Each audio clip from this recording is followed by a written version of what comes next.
Deuteronomy chapter 1. These are the words Moses spoke to all Israel across the Jordan in the wilderness in the Arabah opposite Suph, between Paran and Tophel, Leban, Hazeroth, and Dizahab. It is an 11-day journey from Horeb to Kadesh Barnea by way of Mount Seir.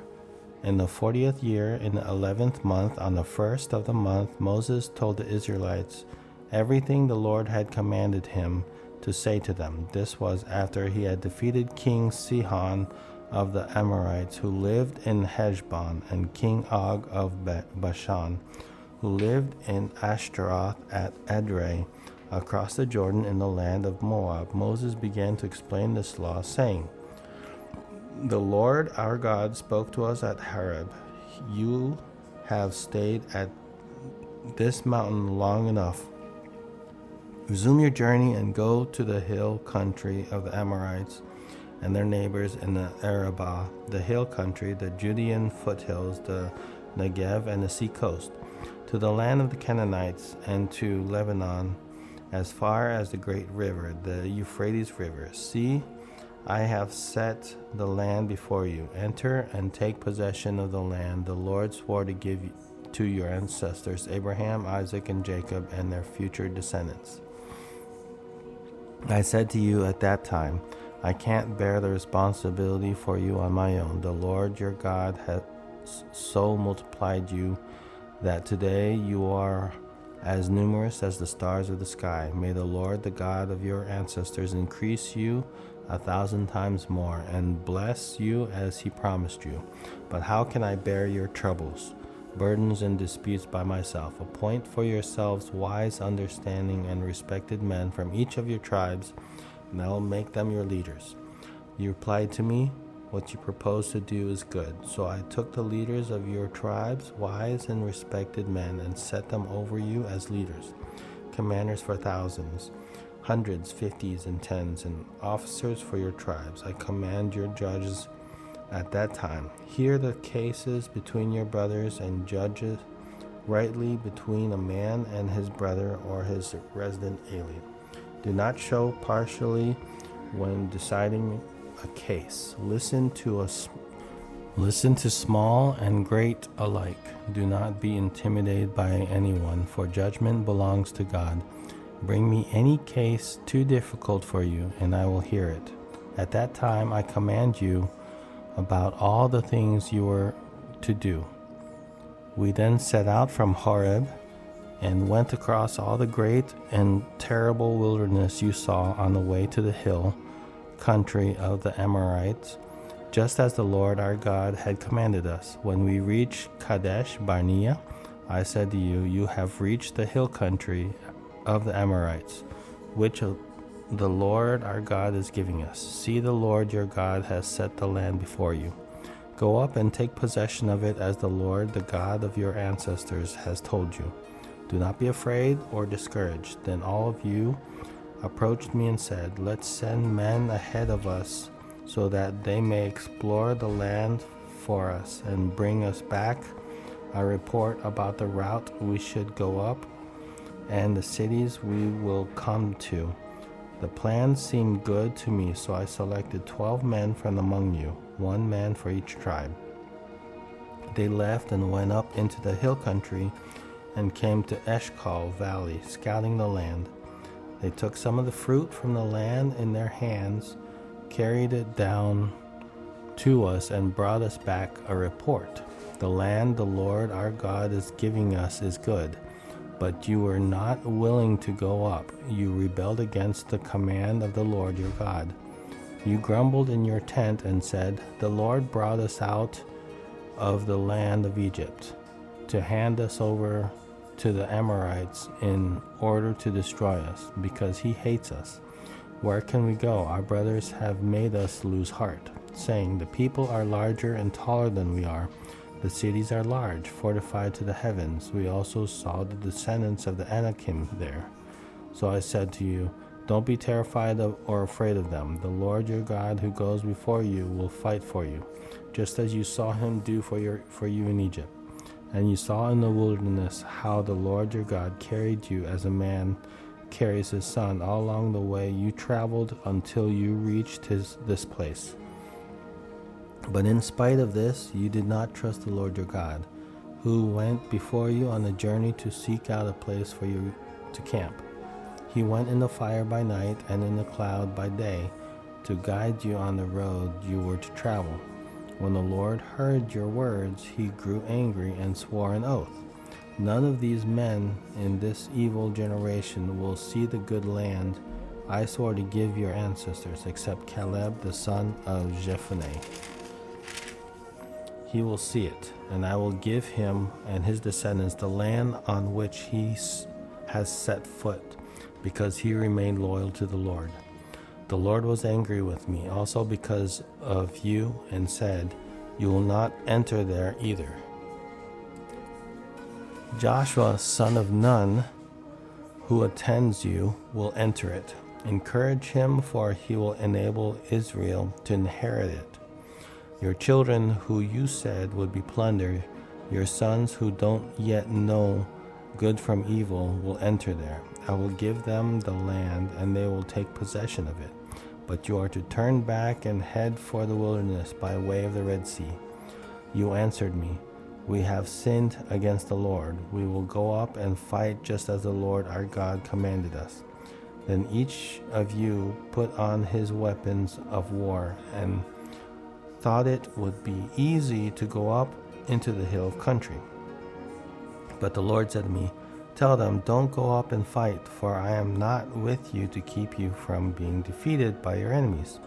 So I spoke to you, but you didn't listen. You rebelled against the Lord's commands and defiantly went up into the hill country. Then the Amorites who lived there came out against you and chased you like a swarm of bees.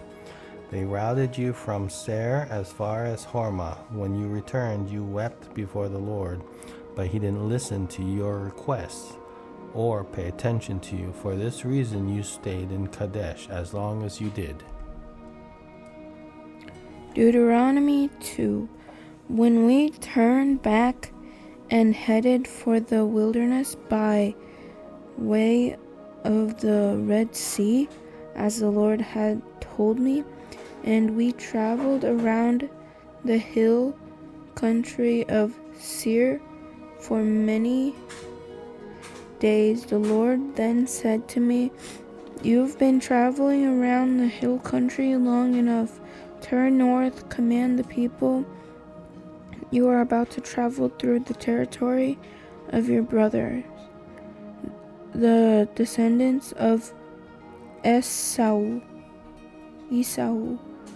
who lived in Seir. They will be afraid of you, so be very careful. Don't provoke them, for I will not give you any of their land, not even a foot of it, because I have given Esau the hill country of Seir as his possession. You may purchase food from them so that you may eat, and buy water from them to drink. For the Lord your God has blessed you in all the work of your hand. He was watched over your journey through his immense wilderness. The Lord your God has been with you these past 40 years, and you have lacked nothing. So we bypassed our brother, the descendants of Esau who live in Seir. We turned away from the Arabah road and from Aleph and Izon Geber We traveled along the road to the wilderness of whom the Lord said to me, "Show no hostility towards Moab, and do not provoke them to battle, for I will not give you any of their land as a possession, since I have given Aras a possession to the descendants of Lot. The Ammon, a great and numerous people as tall as the Anakim, had previously lived there. They were also regarded as Rephaim, like the Anakim, though the Moabites called them Ammon. The Horites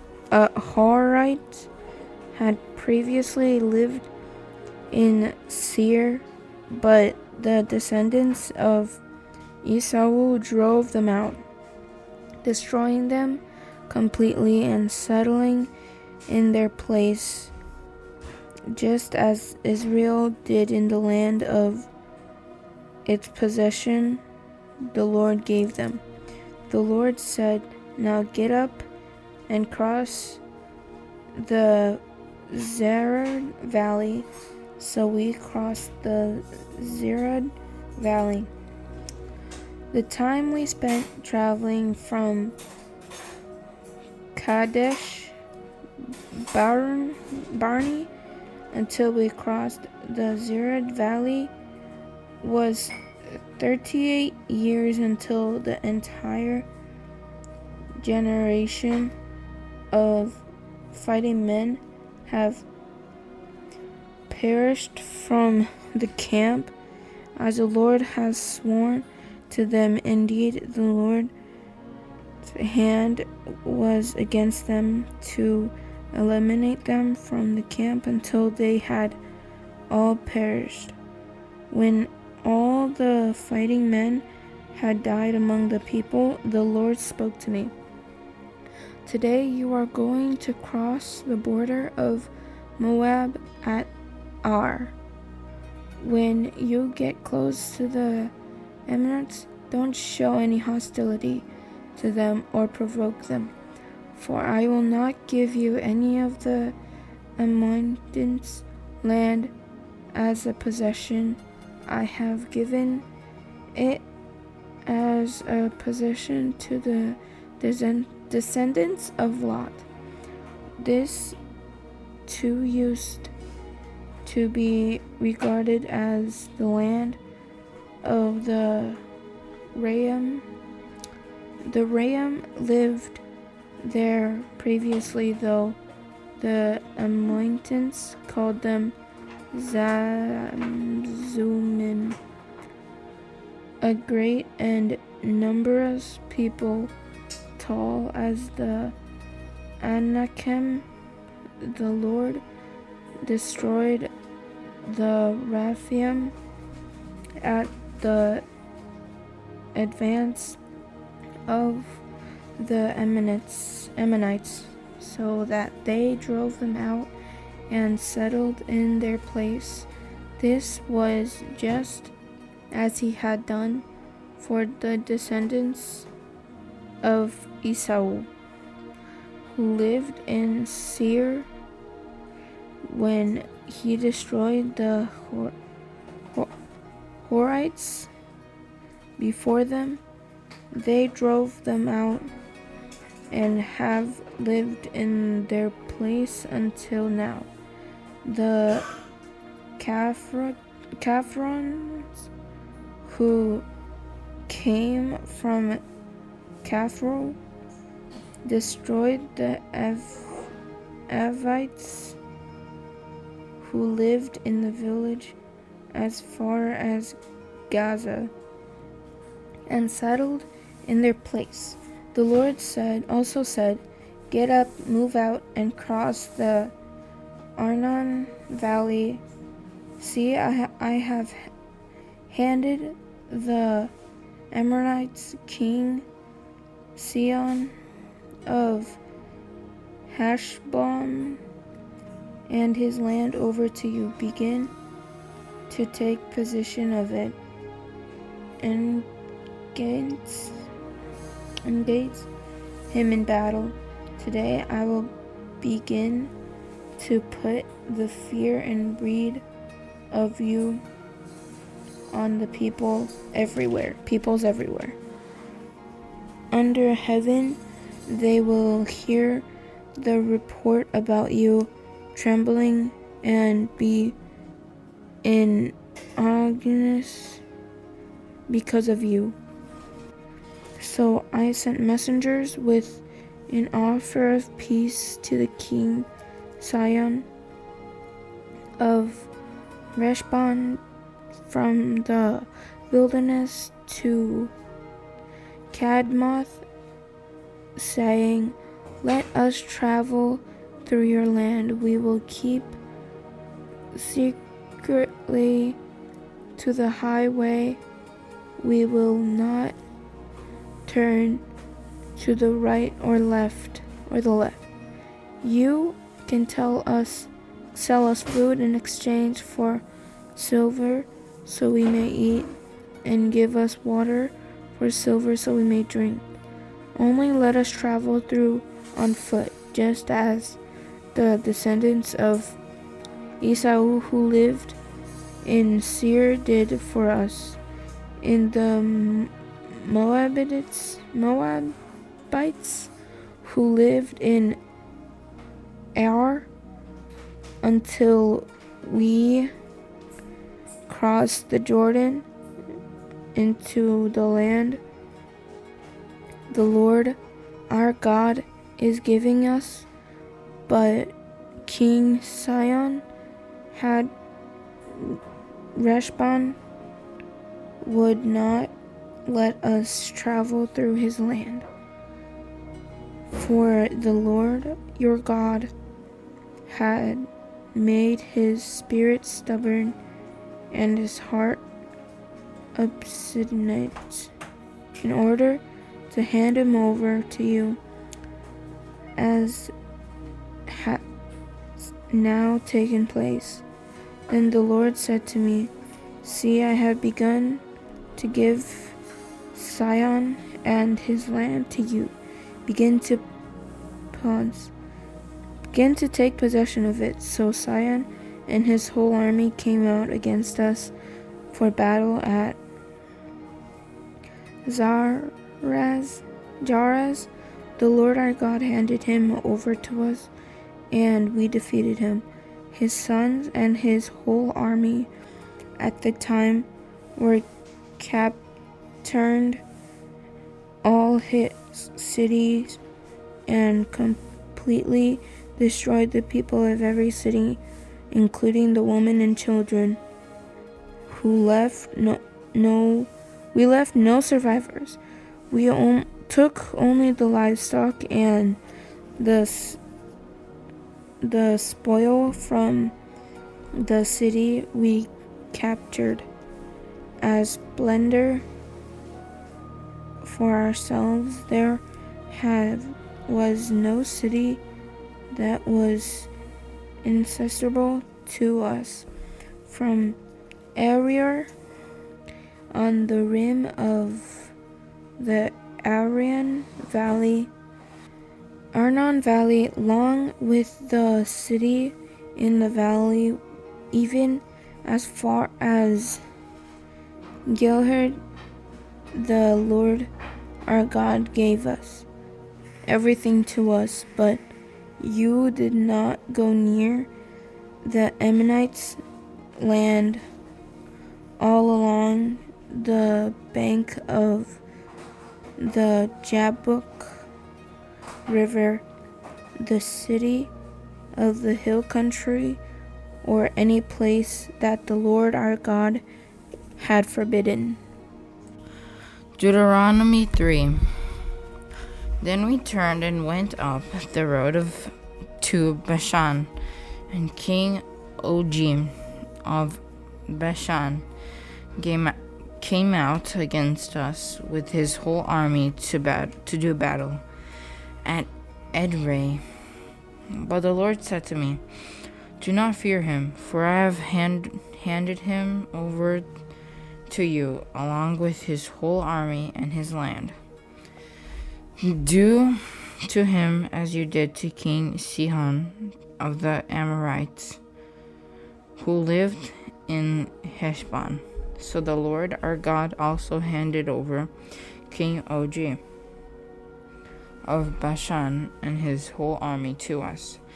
We struck him until there was no survivor left. We captured all his cities. At the time, there wasn't a city that we didn't take from his 60 cities. The entire region of Argob, the kingdom of Og in Bashan. All these were fortified with high walls, gates, and bars, besides a large number of rural villages. We completely destroyed them as we had done to King Sihon of Heshbon, destroying the men, women, and children of every city. But we took all the livestock and the spoil from the cities and plundered for ourselves. At the time, we took the land from two Amorite kings across the Jordan, from the Arnon Valley as far as the mountain Hermon, which the Sidonians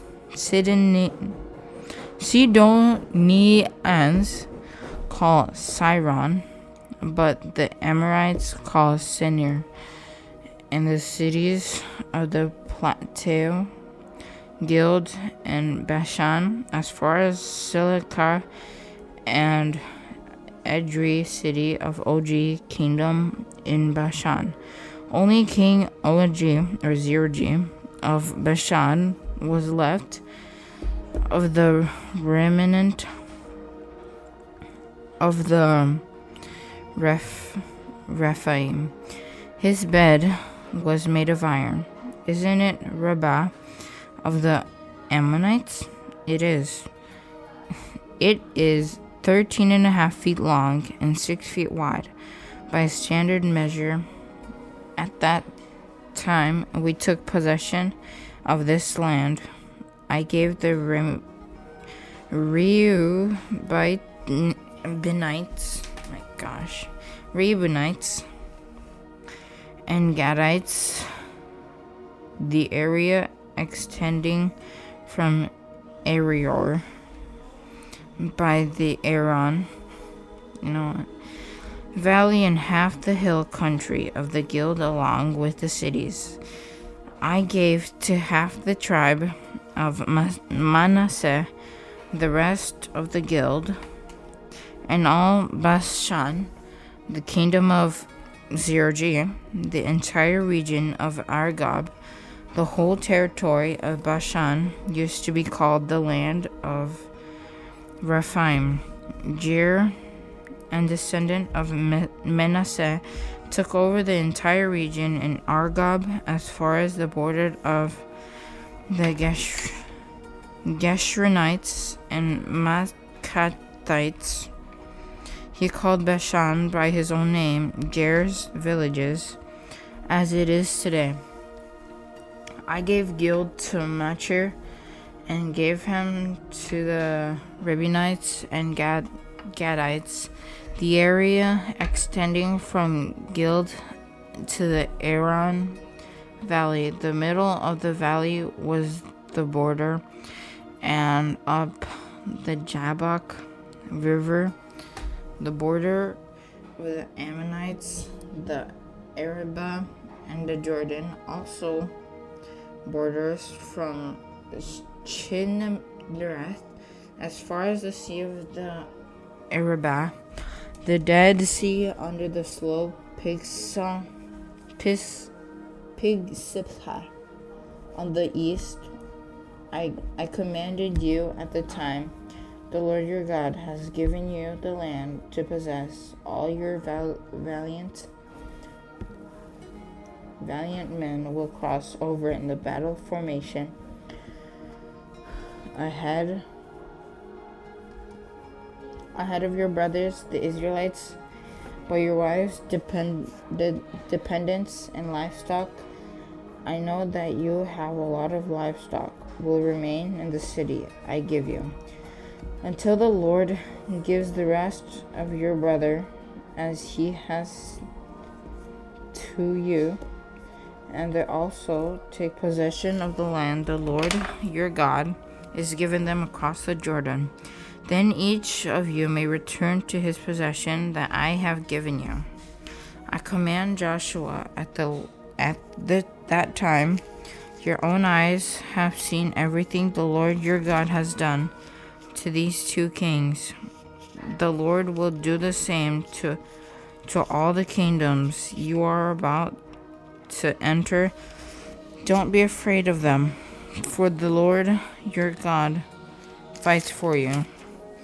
At that time I begged the Lord God, you have begun to show your greatness and your strong hands to our servant. For what God is there in heaven or on earth who can perform deeds and mighty acts like yours? Please let me cross over and see the beautiful land on the other side of the Jordan, that good hill country in Lebanon. But the Lord was angry with me because of you, and would not listen to me. The Lord said to me, "That's enough. Do not speak to me again about this matter. Go to the top of the Pisgah and look to the west, north, south, and east, and see it with your own eyes, for you will not cross the Jordan. But commission Joshua and encourage strengthen him, for he will cross over ahead of the people and enable them inherit this land that you will see." So we stay in the valley facing Beth Peor.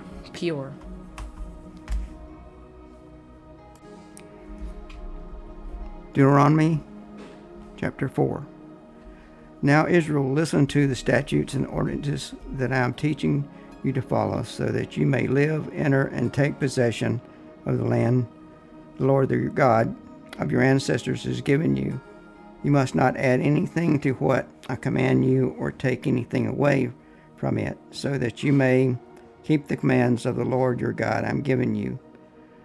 Your eyes have seen what the Lord did at Baal Peor, for the Lord your God destroyed every one of you who followed Baal of Peor. But you who have remained faithful to the Lord your God are all alive today. Look, I have taught you statutes and ordinances as the Lord your God has commanded me, so that you may follow them in the land you are entering to possess. Carefully follow them, for this will show your wisdom and understanding in the eyes of the peoples. When they hear about all these statutes, they will say, "This great nation is indeed a wise and understanding people." For what great nation is there that has a God near it, as the Lord your God is to us whenever we call him? And what great nation has righteous statutes and ordinances like this entire law I have set before you today?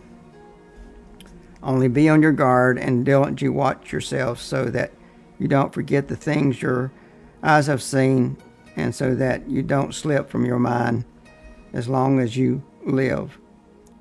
Teach them to your children and your grandchildren. The day you stood before the Lord your God at Horeb, the Lord said to me, assemble the people before me, and I will let them hear my words, so that they may hear them to fear all the days they have lived on the earth, and may instruct their people.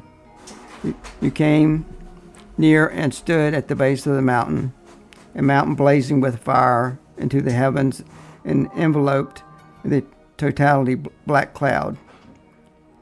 Then the Lord spoke to you from the fire. You kept hearing the sound of the words, but didn't see a form there. It was only a voice. He declared his covenant to you. He commanded you to follow the 10 Commandments, which he wrote on 2 stone tablets. At that time the Lord commanded me to teach you statutes and ordinances for you to follow in the land you're about to cross into and possess. Diligently watch yourselves, because you did not see any form on that day the Lord spoke to you out of the fire at Horeb.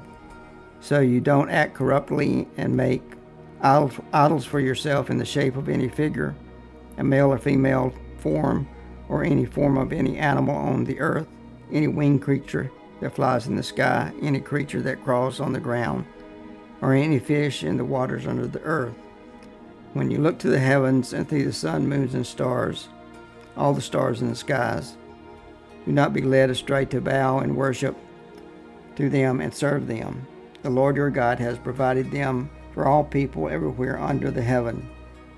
But the Lord selected you and brought you out of Egypt's iron furnace to be a people for his inheritance, as you are today. The Lord was angry with me on your account.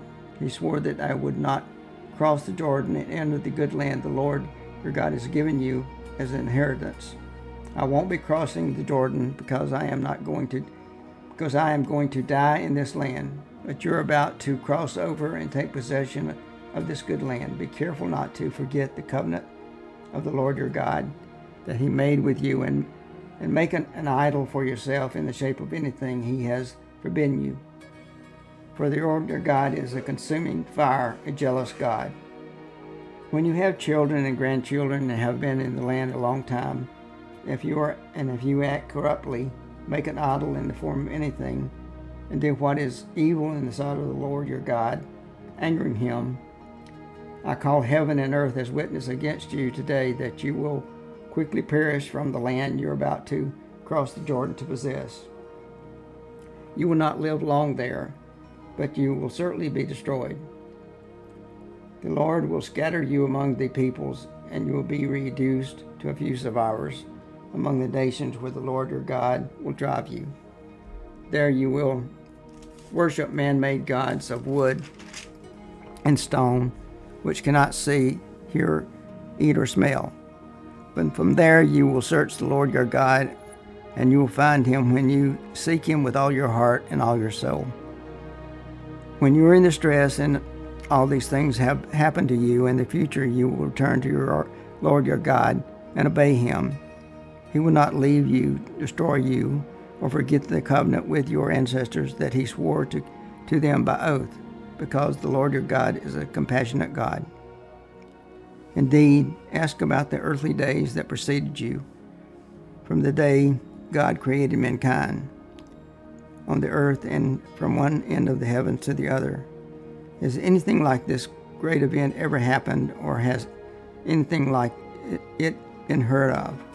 Has a people have heard God's voice speaking from the fire as you have and lived?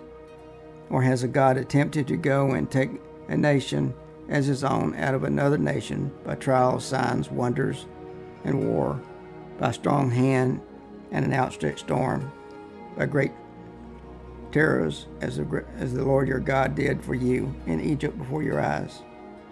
You were sworn these things so that you would know that the Lord your God, there is no other beside him. He let you hear his voice from the heaven to instruct you. He showed you his great fire on earth, and you heard his words from the fire.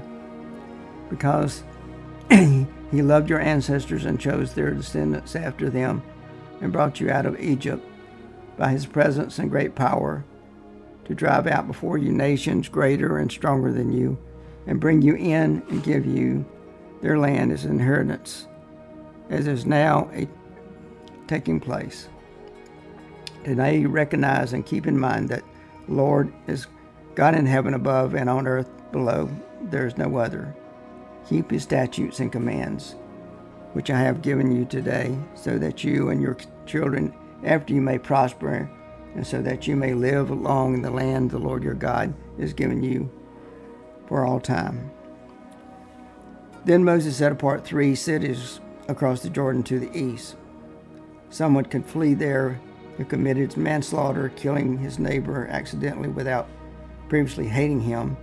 He could flee to one of these cities and stay alive.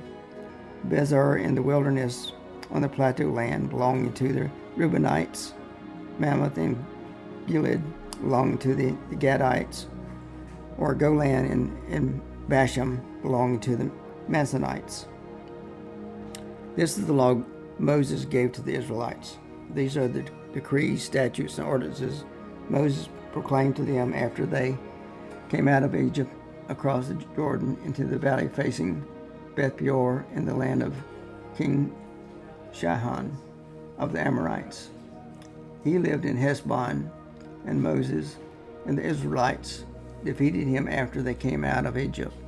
They took possession of the land and the land of Og, king of Bashan, the 2 Amorite kings who were across the Jordan to the east, from Aurora on the rim of the Arnon Valley as far as Mount Sion, and all the Arab on the east side of the Jordan as far as the Dead Sea, below the slopes of Pisgah.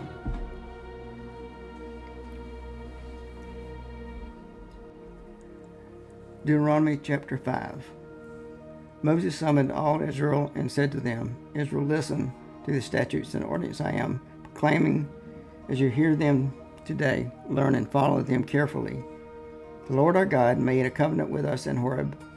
He did not make the covenant with our ancestors, but with all of us who are alive here today. The Lord spoke to you face to face from the fire on the mountain.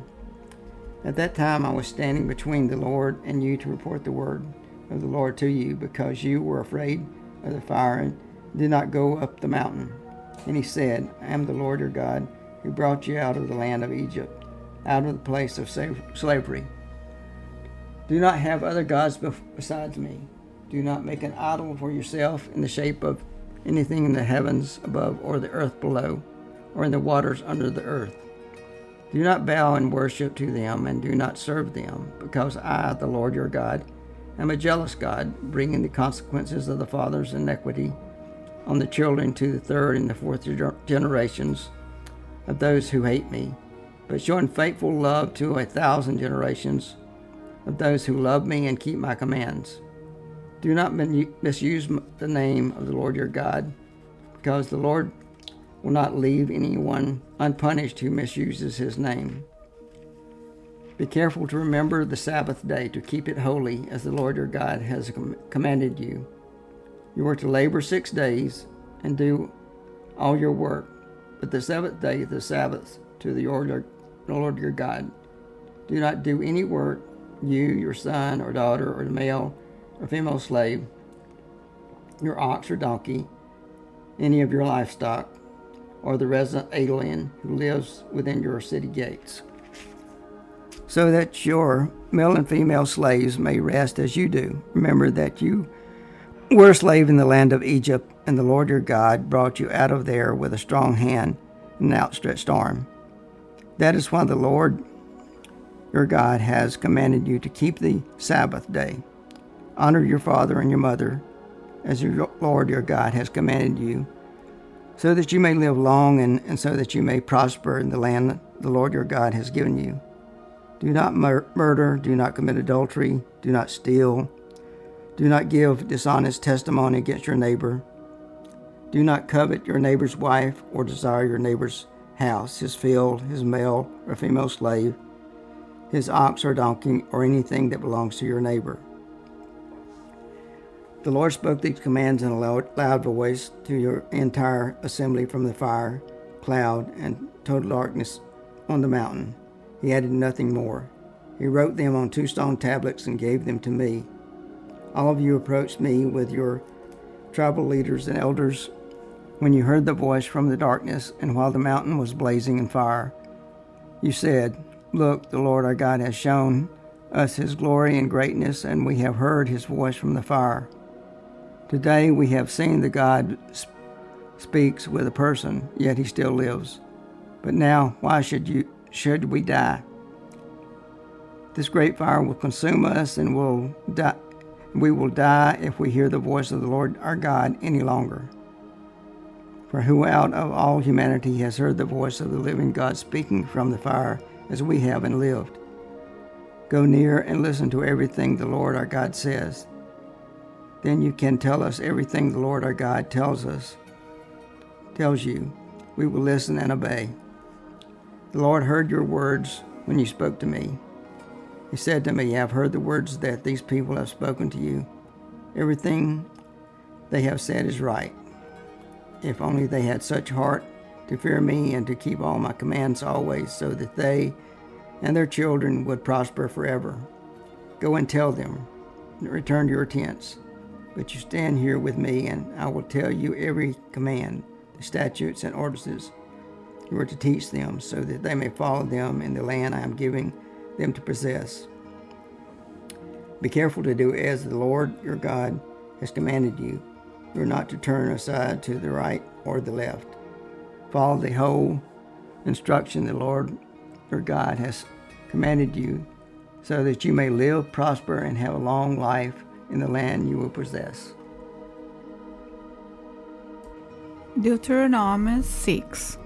This is the command, the statutes and ordinances the Lord your God has commanded me to teach you, so that you may follow them in the land you are about to enter and possess. Do this so that you might fear the Lord your God all the days of your life, by keeping all his statutes and commands. I am giving you your son and your grandson, and so that you may have a long life. Listen, Israel, and be careful to follow them, so that you may progress and multiply greatly, because the Lord, the God of your ancestors, has promised you a land flowing with milk and honey. Listen, Israel, the Lord our God, the Lord is one. Love your God, your Lord God, with all your heart, with all your soul, and with all your strength. These words that I am giving you today are to be in your heart. Repeat them to your children. Talk about them when you sit in your house and when you walk along the road, when you lay down, when you get up. Bind them as a sign on your hand, and let them be a symbol on your forehead. Write them on the doorposts of your house and on your city gates.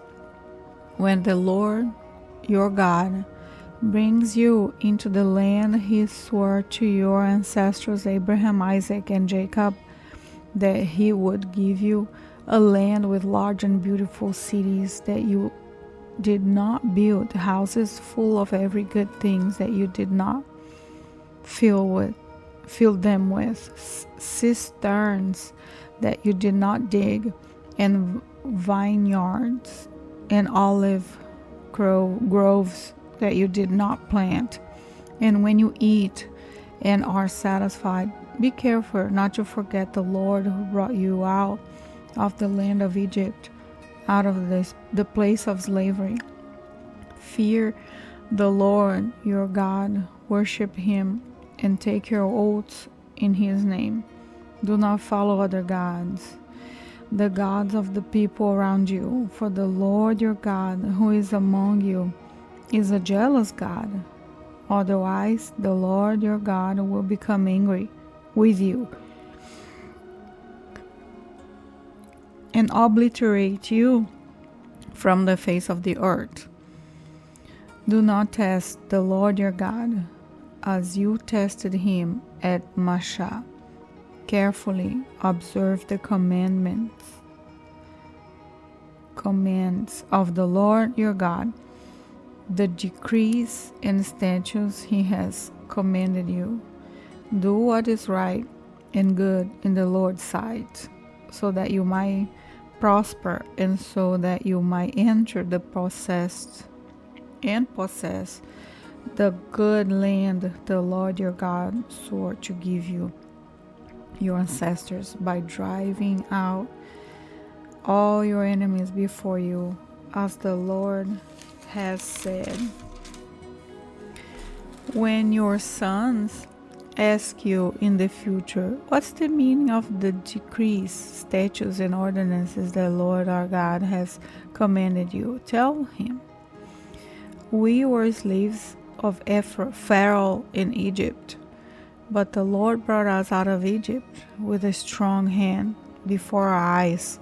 The Lord inflicted great and devastating signs and wonders on Egypt, on Pharaoh, and on all his household, but he brought us from there in order to lead us in and give us the land that he swore to our ancestors.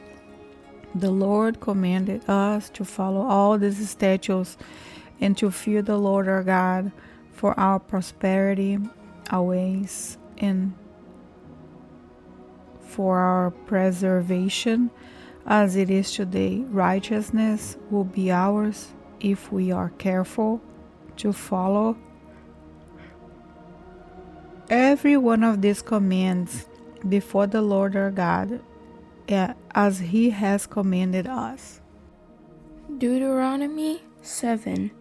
When the Lord your God brings you into the land you are entering to possess, and he drives out many nations before you, the Hittites, Gerishites, Amorites, Canaanites, Perizzites,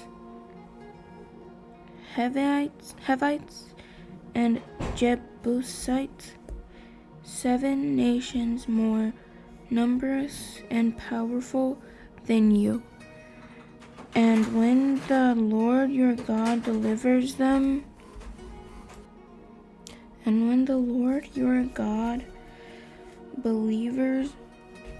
them over to you and you defeat them, you must completely destroy them, make no treaty with them, and show them no mercy. You must not intermarry with them, and you must not give your daughter to their sons or take their daughter for your sons, because they will turn your sons away and make for me to worship other gods.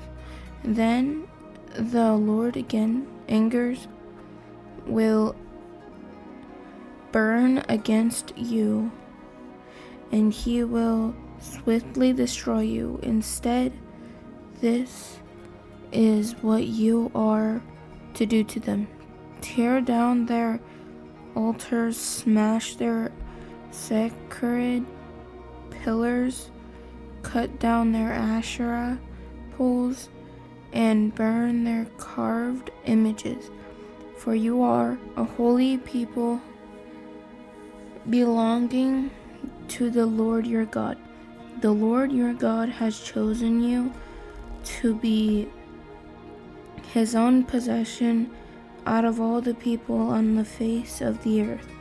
The Lord had his heart set on you and chose you, not because you were more numerous than all people, for you were a fewest the fewest of all people, but because the Lord loved you and kept the oath he swore to your ancestors, he brought you out with a strong hand and redeemed you from the place of slavery, from the power of Pharaoh, king of Egypt.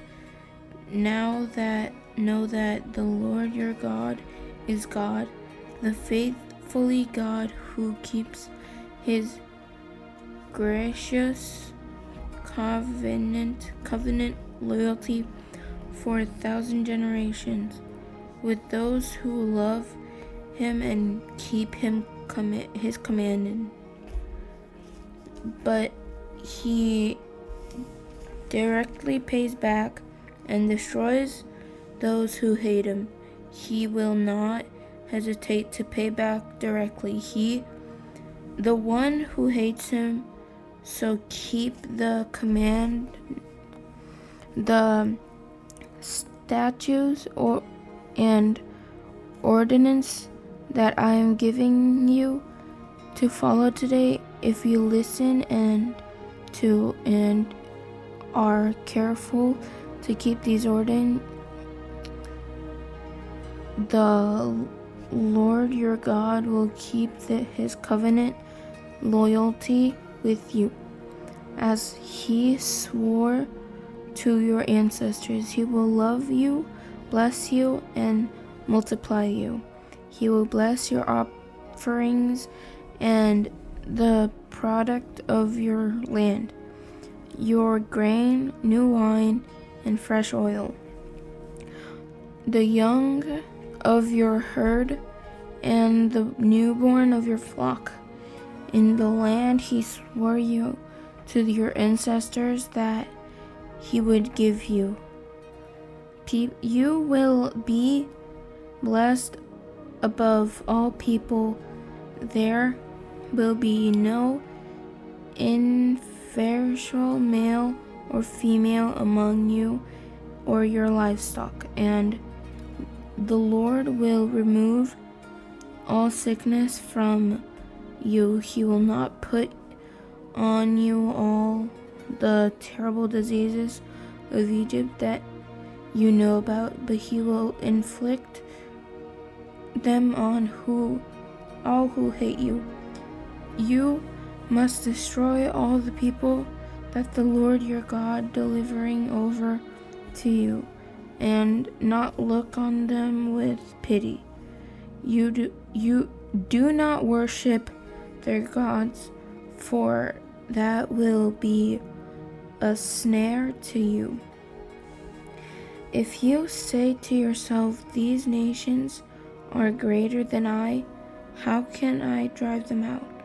Do not be afraid of them. Be sure to remember what the Lord your God did to Pharaoh and all Egypt, a great trial that you saw, the signs and wonders, the strong hand and outreached arm by which the Lord your God brought you out. The Lord your God will do the same to all peoples you fear. The Lord your God will also send hornets against them until all the survivors and those hidden from your perish. Don't be terrified of them, for the Lord your God, a great and awesome God, is among you. The Lord your God will drive out these nations before you. Little by little, you will not be able to destroy them all at once. Otherwise, the wild animals will become too numerous for you. The Lord your God will give them over to you and throw them into a great confusion until they are destroyed. He will hand their king over to you, and you will wipe out their names under heaven. No one will be able to stand against you. You will annihilate them burn up the carved images of their gods. Don't covet the silver and gold on the image and take it for yourself, or else you will be ensnared by it. For it is detestable to the Lord your God. Do not bring any detestable things into your house, or you will be set apart for destruction like it.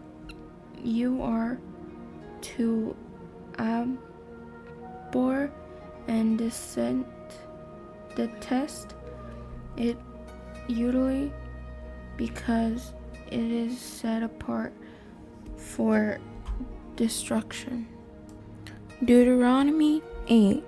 Carefully following every command I am giving you today, so that you may live and increase and may enter and take possession of the land the Lord swore to your ancestors. Remember that the Lord your God led you on the entire journey these 40 years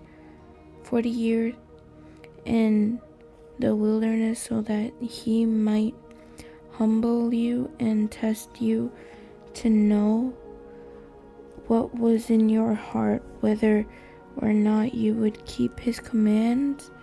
He humbled you by letting you go hungry. Then he gave you manna to eat, which you and your ancestors had not known, so that you might learn that man does not live on bread alone, but on every word that comes from the mouth of the Lord. Your clothing did not wear out, and your feet did not swell these 40 years. Keep in mind that the Lord your God has been disciplining you, just as a man disciplines his own son. So keep the commands of the Lord your God by walking in his way and fearing him.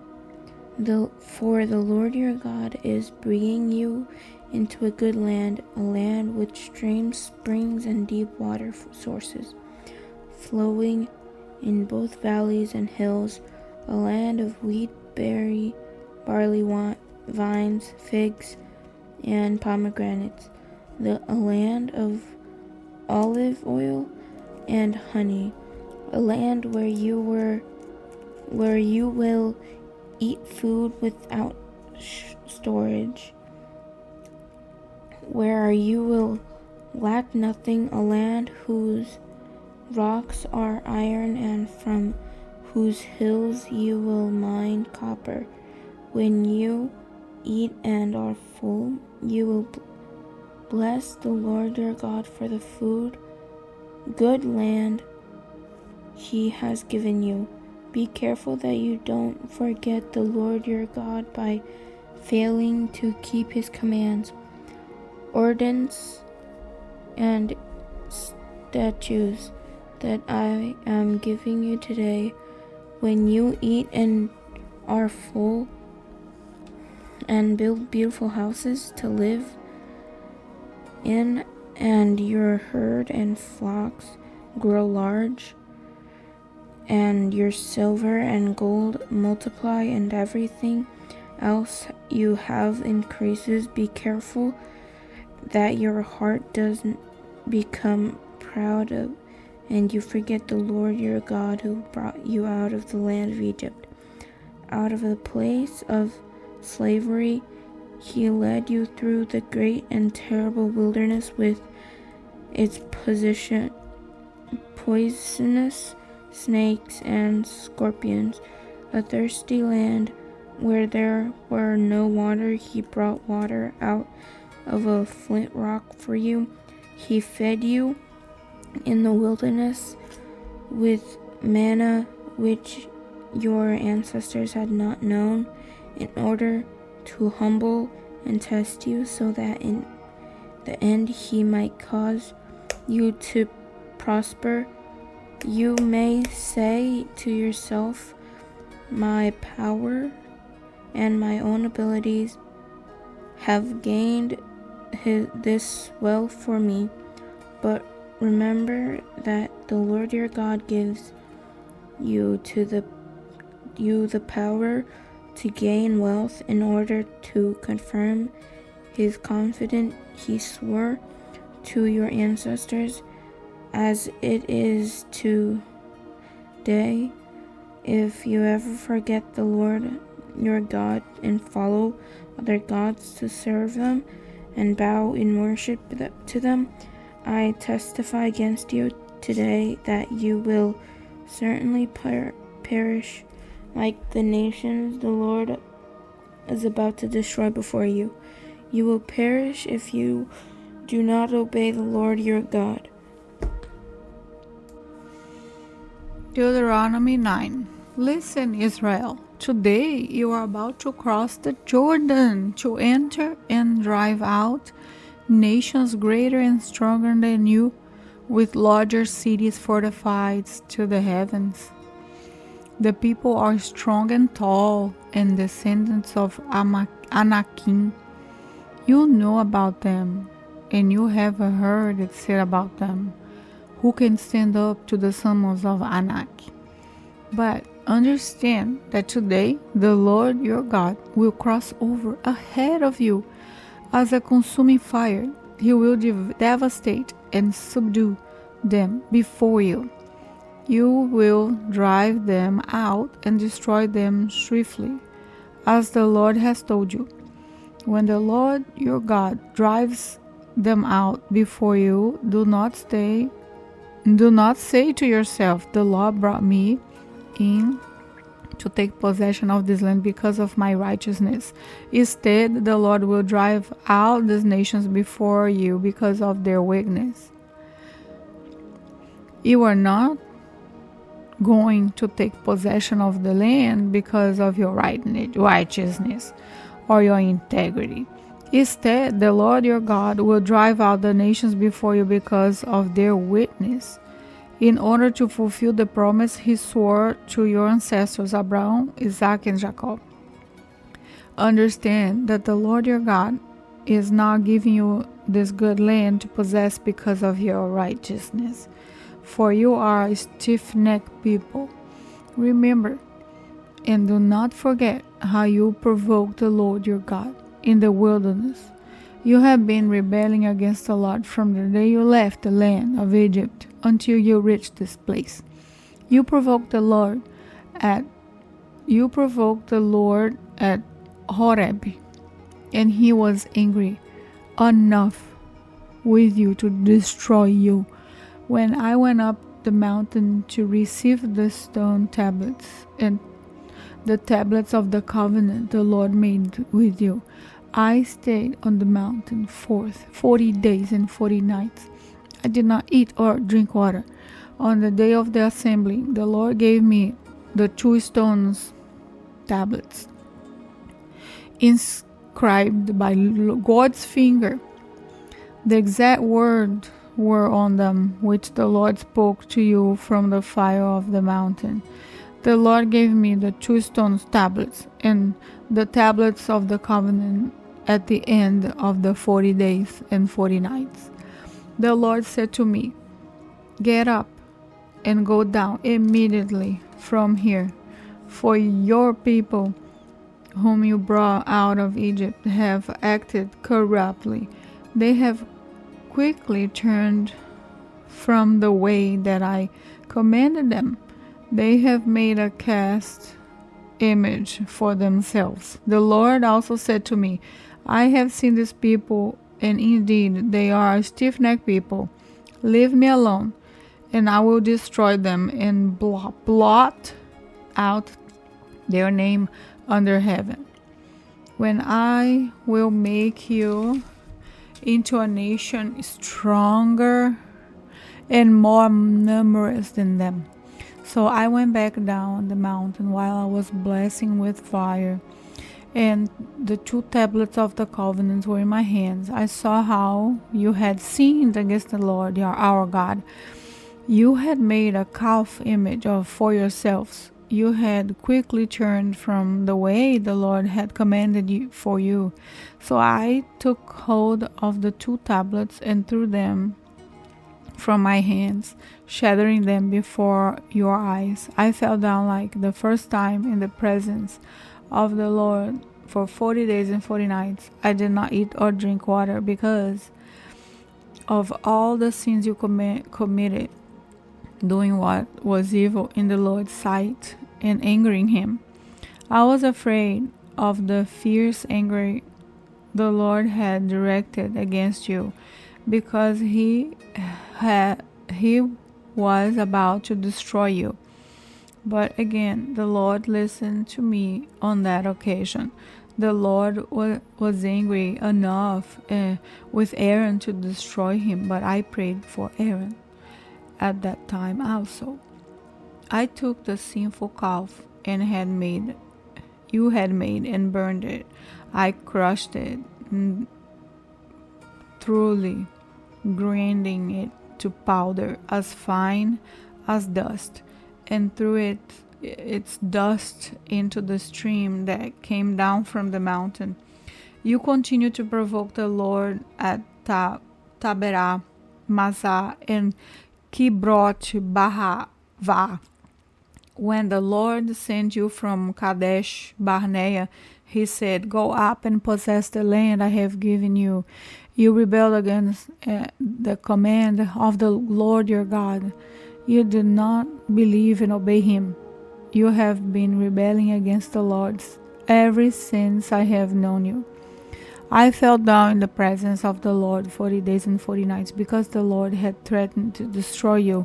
I prayed to the Lord, "Lord God, do not annihilate your people, your heritage, who you redeemed through your greatness and brought out of Egypt with a strong hand. Remember your servants Abraham, Isaac, and Jacob.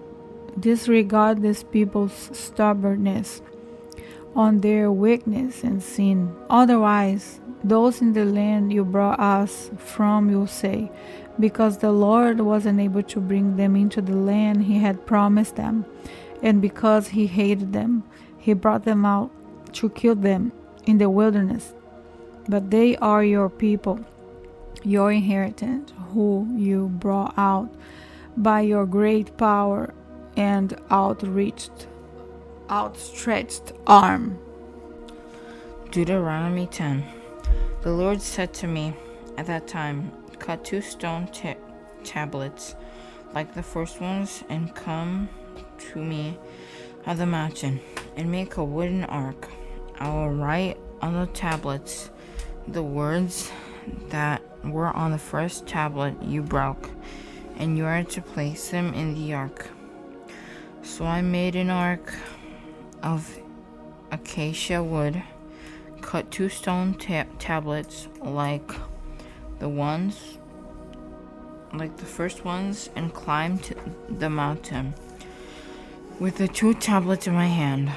Then on the day of the assembly, the Lord wrote on the tablet what had been written previously, the 10 commandments that he had spoken to you on the mountain from the fire. The Lord gave them to me, and I went back down the mountain and placed the tablet in the ark I had made, and they have remained there as the Lord commanded me. The Israelites traveled from Beeroth, Bene Jaakan to Mosera. Aaron died and was buried there, and Eleazar his son became priest on his place. They traveled from there to Gudgodah, and from Gudgodah to Jotbathah, a land with flowing flowing streams. At the time the Lord set apart the tribe of Levi to carry the ark of the Lord's covenant, to stand before the Lord, to serve him, and to pronounce blessing in his name, as it is today. For this reason, Levi does not have a portion or inheritance like his brothers.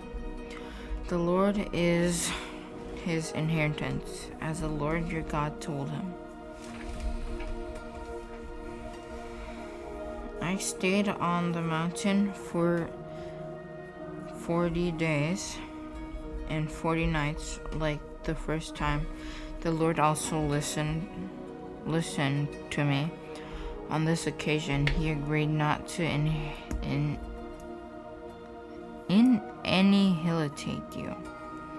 Then the Lord said to me, "Get up, continue your journey ahead of the people, so that they may enter and possess the land I swore to give their ancestors."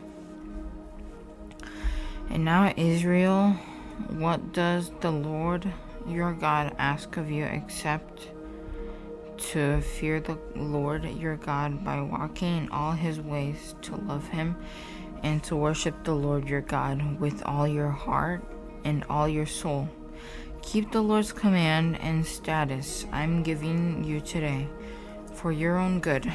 The heavens, and indeed the highest heavens, belong to the Lord your God, as does the earth and everything in it. Yet the Lord had his heart set on your ancestors and loved them. He chose their descendants after them. He chose you out of all the people, as it is today. Therefore, circumcise your heart and don't be stiff-necked any longer. For the Lord your God is the God of gods and the Lord of lords, the great, mighty, and a whispering God, showing no partiality and taking no bribe. He executes justice for the fatherless and the widow, and loves the resident alien, giving him food and clothing. You are also to love the resident alien, since you are a resident alien in the land of Egypt. You are to fear the Lord your God and worship him. Remain faithful to him and take oath in his name. He is your praise, and he is your God, who has done for you these great and awe-inspiring works your eyes have seen. Your ancestors went down to Egypt, 70 people in all, and now the Lord your God has made you numerous like the stars of the sky. Deuteronomy 11. Therefore, love your God and always keep his mandate and his status, ordinances, and commands. Understand today that is not your children who experienced or saw the discipline of the Lord your God, his greatness, strong hand, and outstretched arm, his signs and works he did in Egypt to Pharaoh, king of Egypt, and all his land, what he did to Egypt's army, its horses and chariots, when he made the water of the Red Sea flow over them as they pursued you, and he destroyed them completely. What he did to you in the wilderness until you reached this place, and what he did to Dathan and Abiram, the son of Eliab, the Rebunite, when in the middle of the whole Israelite camp, the earth opened its mouth and swallowed them, their household, their tent, and everything living thing with them. Your own eyes have seen great work the Lord had done. Keep every command and giving you today, so that you may have strength to cross into and possess the land you are inherited, and so that you may live long in the land the Lord swore to your ancestors, to give them and their descendants a land flowing with milk and honey. For the land you are tearing to possess is not like the land of Egypt, from which you have come, where you sowed your seed and irrigated by hand as a vegetable garden. But the land you are entering to possess is the land of the mountains and valleys, watered by rain from the sky. It is an island the Lord your God cares for. He is always watching over it from the beginning to the end of the years. If you carefully obey my commands I am giving you today, to love the Lord your God and worship him with all your heart and all your soul, I will provide rain for your land in the proper time, in autumn and spring rains, and you will harvest your grain, new wine, and fresh oil. I will provide grass in your field for your livestock. You will eat and be satisfied. Be careful that you are not in test to turn aside, serve and bow in worship to other gods. Then the Lord's anger will burn against you. He will shut the sky, and there will be no rain, and the land will not yield its produce, and you will perish quickly from the good land the Lord is giving you. Imprint these words of mine in your heart and minds. Bind them as a sign on your hand, and let them be a symbol on your forehead. Teach them to your children, talking about them when you sit in your house, and when you walk along the road, when you lie down and when you get up, your house and on your city gates, so that as long as the heavens are above the earth, your days and those of your children may be many in the land of the Lord swore to give your ancestors. For if you carefully observe every one of these commands I am giving you to follow, to love the Lord your God, walk in all his ways, to remain faithful to him, the Lord will drive out all these nations before you, and you will drive out nations greater and stronger than you are. Every place the sole of your foot treads will be yours. Your territory will extend from the wilderness to the Lebanon, and from the Euphrates River to the Mediterranean Sea. No one will be able to stand against you. The Lord your God will put fear and dread of you in all the land where you set foot, as he has promised you. Look, today I set before you a blessing and a curse. There will be a blessing if you obey the commands of the Lord your God I'm giving you today, and a curse if you do not obey the commands of the Lord your God, and you will turn aside from the path I commanded you today by following other gods you have not known. When the Lord your God brings you into the land you are entering to possess, you are to proclaim the blessing at Mount Gerizim, and he curse at the Mount Ebal. Aren't these mountains across the Jordan beyond the western road in the land of the Canaanites who live in the Arabah opposite Gilgal near the oaks of Moreh? For you are about to cross the Jordan to enter and take possession of the land the Lord your God is giving you. When you possess it and settle in it, be careful to follow all the statutes and ordinances I set before you today. Deuteronomy chapter 12.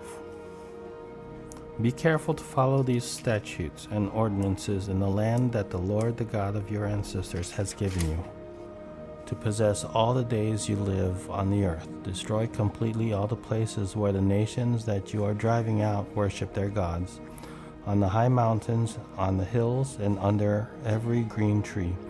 Tear down their altars and smash their sacred pillars, burn their Asherah poles, cut down the carved images of their gods, and wipe out their numbers from every place. Don't worship the Lord your God this way. Instead, turn to the place the Lord your God chooses from all your tribes to put his name for his dwelling and go there. You are to bring there your burnt offerings and sacrifices, your tenths and personal contributions, your vow offerings and free will offerings, and the firstborn of your herd and flock. You will eat there in the presence of the Lord your God and rejoice with your household in everything you do, because the Lord your God has blessed you. You are not to do as we are doing here today. Everyone is doing whatever seems right in his own sight. Indeed, you have not yet come into the resting place and the inheritance the Lord your God is giving you. When you cross the Jordan and live in the land the Lord your God is giving you to inherit, and he gives you rest from all the enemies around you, and you live in security, then the Lord your God will choose the place to have his name dwell. Bring there everything I command you, your burnt offerings, sacrifices, offerings of the tenth, personal contributions, and all your choice offerings you vow to the Lord. You will rejoice before the Lord your God. You, your son and daughters, your male and female slaves, and the Levites who is within your city gates, since he has no portion or inheritance among you. Be careful not to offer your burnt offerings in all the sacred places you see. You must offer your burnt offerings only in the place the Lord chooses in one of your tribes, and there you must do everything I command you. But whenever you want, you may slaughter and eat meat within any of your city gates, according to the blessing the Lord your God has given you. Those who are clean or unclean may eat it, as they would a gazelle or deer.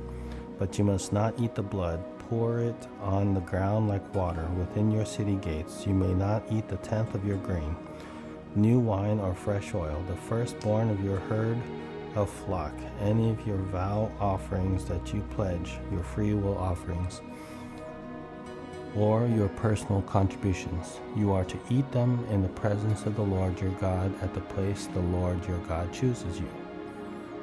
You, your son and daughters, your male and female slaves, and the Levites who is within your city gates. Rejoice before the Lord your God in everything you do, and be careful not to neglect the Levites as long as you live in your land. When the Lord your God enlarges your territory as he has promised you, and you say, I want to eat meat, because you have a strong desire to eat meat, you may eat it whenever you want. If the place where the Lord your God chooses to put his name is too far from you, you may slaughter any of your herd or flock he has given you as I have commanded you, and you may eat within your city gates whenever you want. Indeed, you may eat as the gazelles and deer are eaten.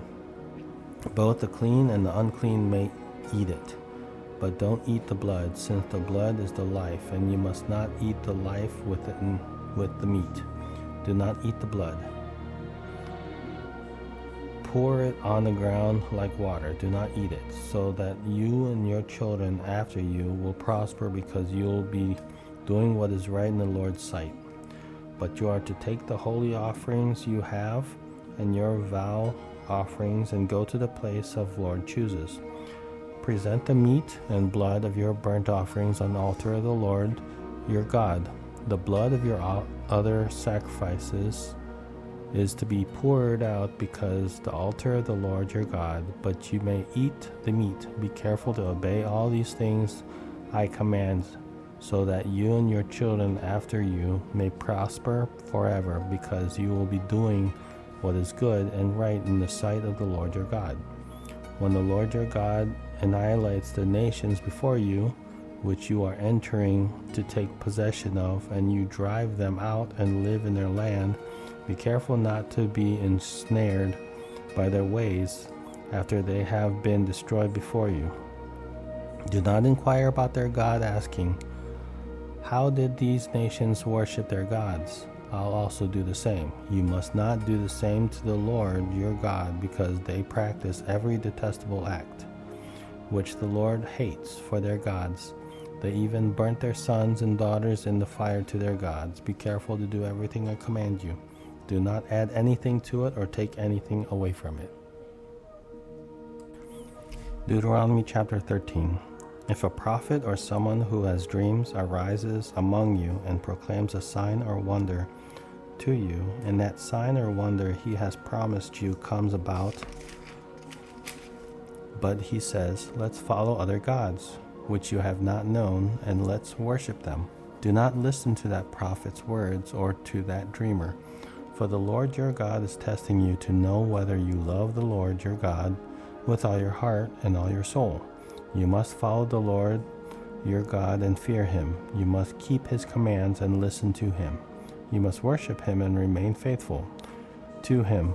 That prophet or dreamer must be put to death, because he has urged rebellion against the Lord your God, who brought you out of the land of Egypt and redeemed you from the place of slavery, to turn you from the way the Lord your God has commanded you to walk.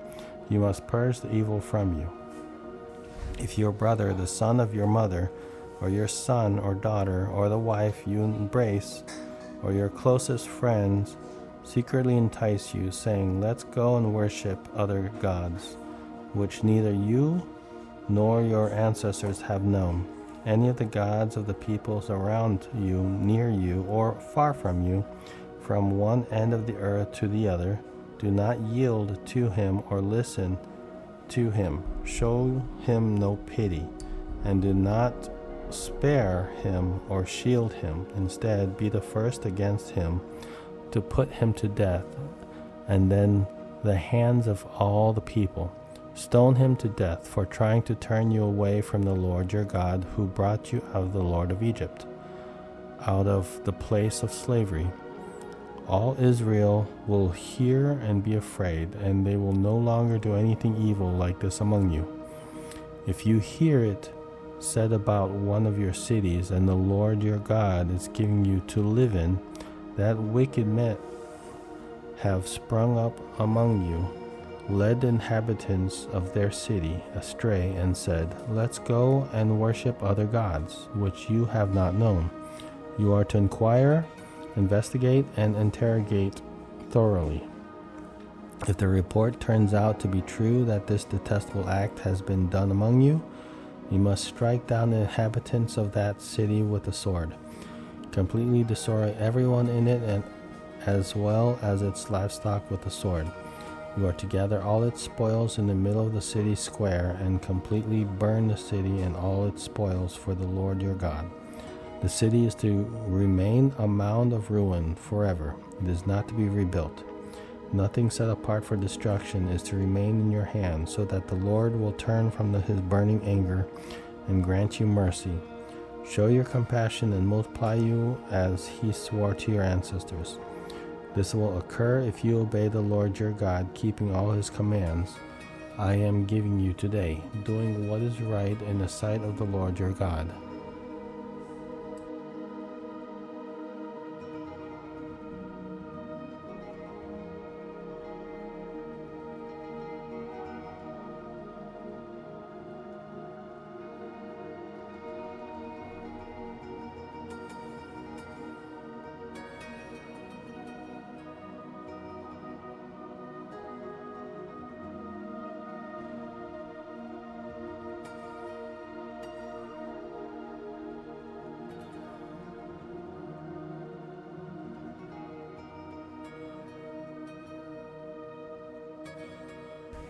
Deuteronomy 14. You are the sons of the Lord your God. Do not cut yourselves or make a bald spot upon your head on behalf of the dead. For you are holy people belonging to the Lord your God. The Lord has chosen you to be his own possession out of all the peoples on the face of the earth. Clean and unclean foods. You must not eat any detestable thing. These are the animals you may eat: oxen, sheep, goats, deer, gazelles, roe deer, wild goats, ibexes, antelopes, and mountain sheep. You may eat any animal that has hooves divided in two and chews the cud, but among the ones that chew the cud or have divided hooves, you are to not eat these: camels, hares, and hyraxes. Though they chew the cud, they do not have hooves. They are unclean for you. Any pigs, though they have hooves, they do not chew the cud. They are unclean for you. Do not eat their meat or touch their carcasses. You may eat everything from the water that has fins and scales, but you may not eat anything that does not have fins and scales. It is unclean for you. You may eat every clean bird, but these are the ones you may not eat: eagles, bearded vultures, black vultures, the kites, any kind of falcon, every kind of raven, ostriches, short-eared owls, gulls, any kind of hawk, little owls, long-eared owls, barn owls, eagle owls, ospreys, cormorants, storks, any kind of heron, hoopoes, and bats. All winged insects are unclean for you. They may not be eaten, but you may eat every clean flying creature. You may not eat any carcass. You may not give it to a resident alien within your city gates, and he may eat it, or you may sell it to a foreigner. For you are a holy people belonging to the Lord your God. Do not boil a young goat in its mother's milk. A tenth for the Lord. Each year you are set aside a tenth for all produce grown in your fields. You are to eat 10th of your grain, new wine, and fresh oil, and the firstborn of your herd and flock, in the presence of the Lord your God, at the place where he chooses to have his name dwell, so that you will always learn to fear the Lord your God. But if the distance is too great for you to carry it, since the place where the Lord your God chooses to put his name is too far away from you, and since the Lord your God has blessed you, then exchange it for silver. Take the silver in your hand and go to the place the Lord your God chooses. You may spend the silver on anything you want: cattle, sheep, goat, wine, beer, or anything you desire.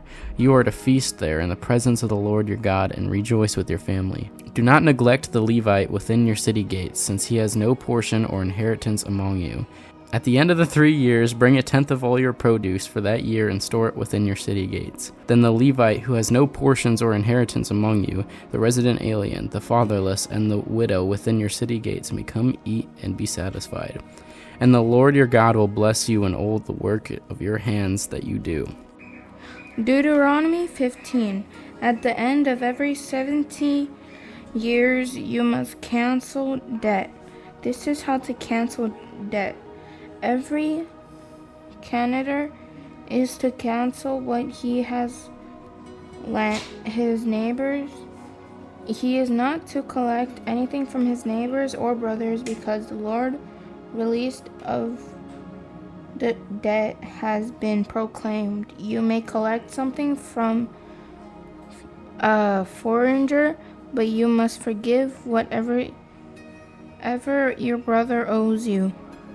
There will be no poor among you, however, because the Lord is certain to bless you in the land the Lord your God is giving you to possess as an inheritance, if only you obey the Lord your God and are careful to follow every one of these commands I am giving you today.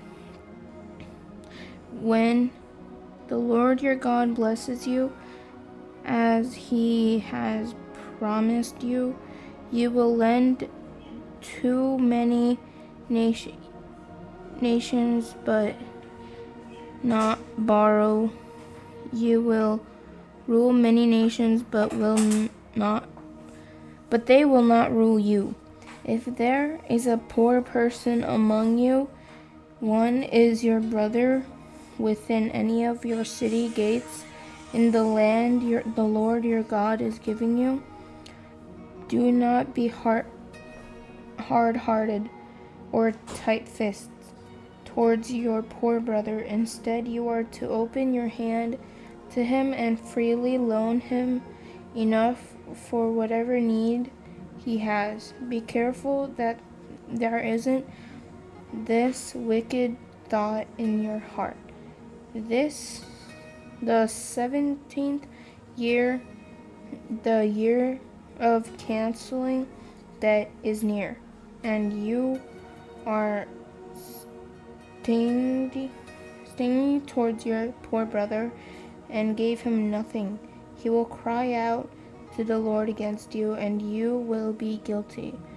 Give to him and don't have a stingy heart when you give, and because of this, the Lord your God will bless you in all your work and in everything you do, for there will never cease to be poor people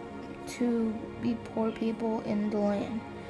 That is why I commanded you. Open your hand willingly to the poor and needy brother in your land. If your fellow Hebrew, a man or woman, is sold to you and serves you 6 years, you must set him free in the 7th year. When you set him free, do not send him away empty-handed. Give generously to him from your flock, your threshing floor, and your winepress. You are to give him whatever the Lord your God has blessed you with. Remember that you were a slave in the land of Egypt, and the Lord your God redeemed you. That is why I am giving you his command today. If your slave says to you, I don't want to leave you, because he loves you and your family and is well off with you, taken all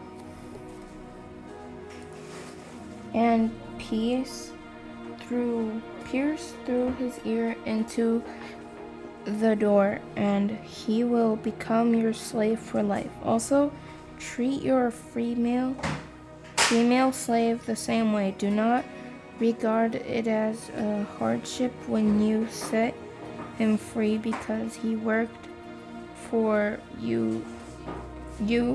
He worked for you 6 years, worth twice the wages of a hired worker. Then the Lord your God will bless you in everything you do. Concentrate to the Lord your God every firstborn male produced by your herd and flock. You are not to put the firstborn on your oxen to work, or shear the firstborn of your flock.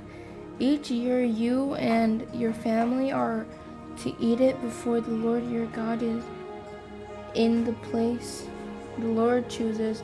But if there is a defect in the animal, if it is lame or blind, or has any serious defect, you may not sacrifice it to the Lord your God. Eat it within your city gates. Both the unclean person and the unclean may eat it as through it. Where a gazelle or deer, but you must not eat its blood. Pour it on the ground like water. Deuteronomy 16. Set aside the month of Abib and observe the Passover to the Lord your God, because the Lord your God brought you out of Egypt by night in the month of Abib. Sacrifice to the Lord your God a Passover animal from the herd or flock in the place where the Lord chooses to have his name dwell. Do not eat leavened bread with it. For 7 days you are to eat unleavened bread with it, the bread of hardship, because you left the land of Egypt in a hurry, so that you may remember for the rest of your life the day you left the land of Egypt. No yeast is to be found anywhere in your territory for 7 days, and none of the meat you sacrifice in the evening of the first day is to remain until morning. You are not to sacrifice the Passover animal in any of the towns the Lord your God is giving you. Sacrifice the Passover animal only at the place where the Lord your God chooses to have his name dwell. Do this in the evening as the sun sets at the same time of day you departed from Egypt. You are to cook and eat in the place the Lord your God chooses, and you are to return to your tent in the morning. Eat unleavened bread for 6 days. On the 7th day there is to be a solemn assembly to the Lord your God. Do not do any work. You are to count 7 weeks, counting the week from the time the sickle is first put to the standing grain. You are to celebrate the festival of weeks to the Lord your God when a free will offering that you give in progression to how the Lord your God has blessed you. Rejoice before the Lord your God in the place where he chooses to have his name dwell.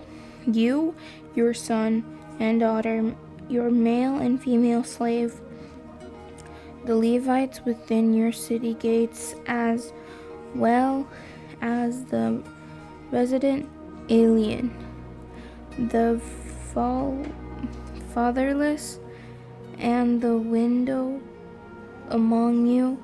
Remember that you were slaves in Egypt.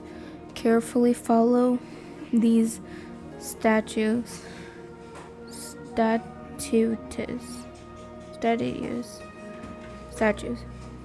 You are to celebrate the festival of shelter for 7 days, when you have gathered in everything from your threshing floor to wine press.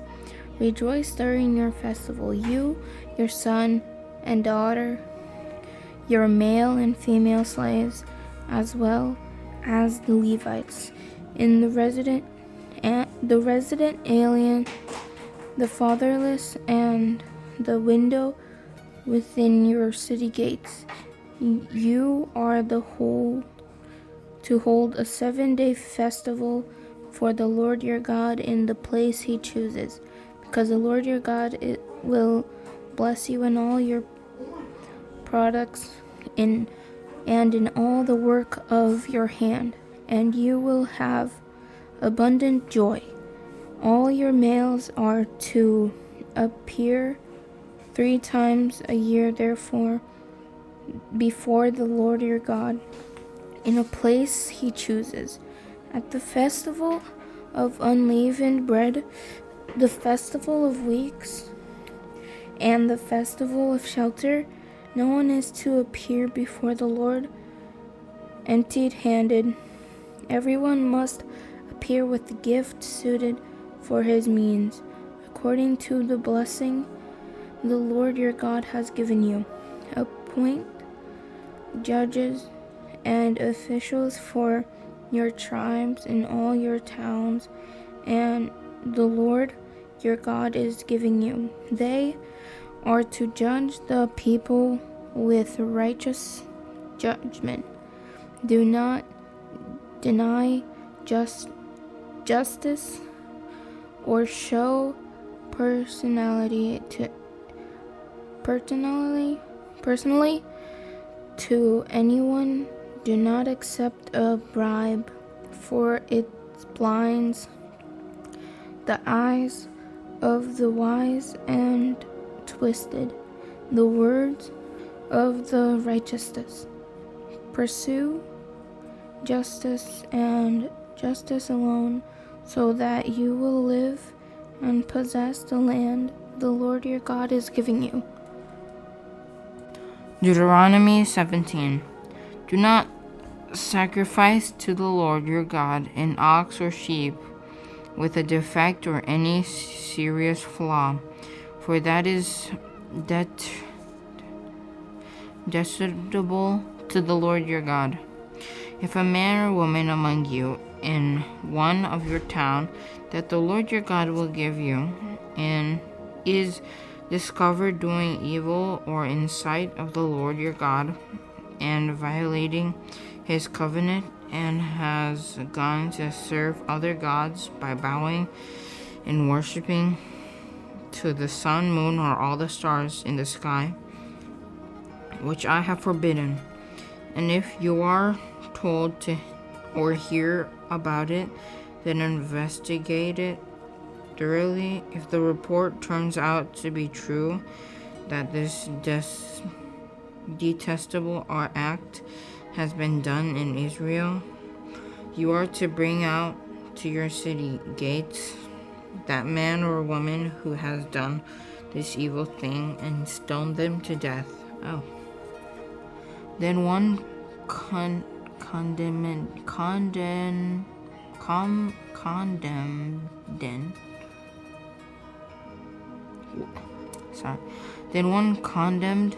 to die is to be executed on the testimony of 2 or 3 witnesses. No one is to be executed on the testimony of a single witness. The witness hands are to be the first in putting him to death, and after that the hands of all the people. You must purge you from you. If a case is too difficult for you concerning bloodshed, lawsuits, or assaults, cases disputed at your city gates, then go up to the place the Lord your God chooses. You are to go to the Levitical priest and to the judge who presides at that time. Ask, and they will give you a verdict in the case. You must abide by the verdict they give you at the place the Lord chooses. Be careful to do exactly as they instruct you.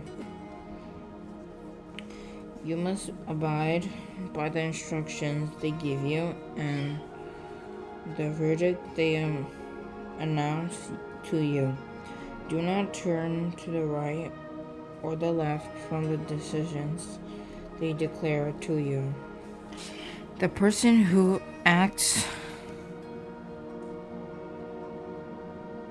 arrogantly, refusing to listen either to the priest who stands there serving the Lord your God, or to the judge must die.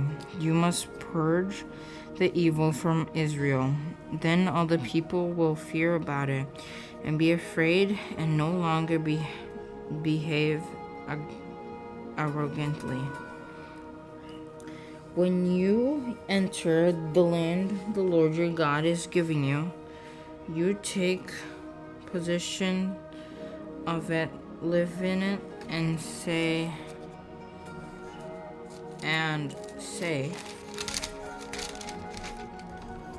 I will set a king over me like all the nations around me.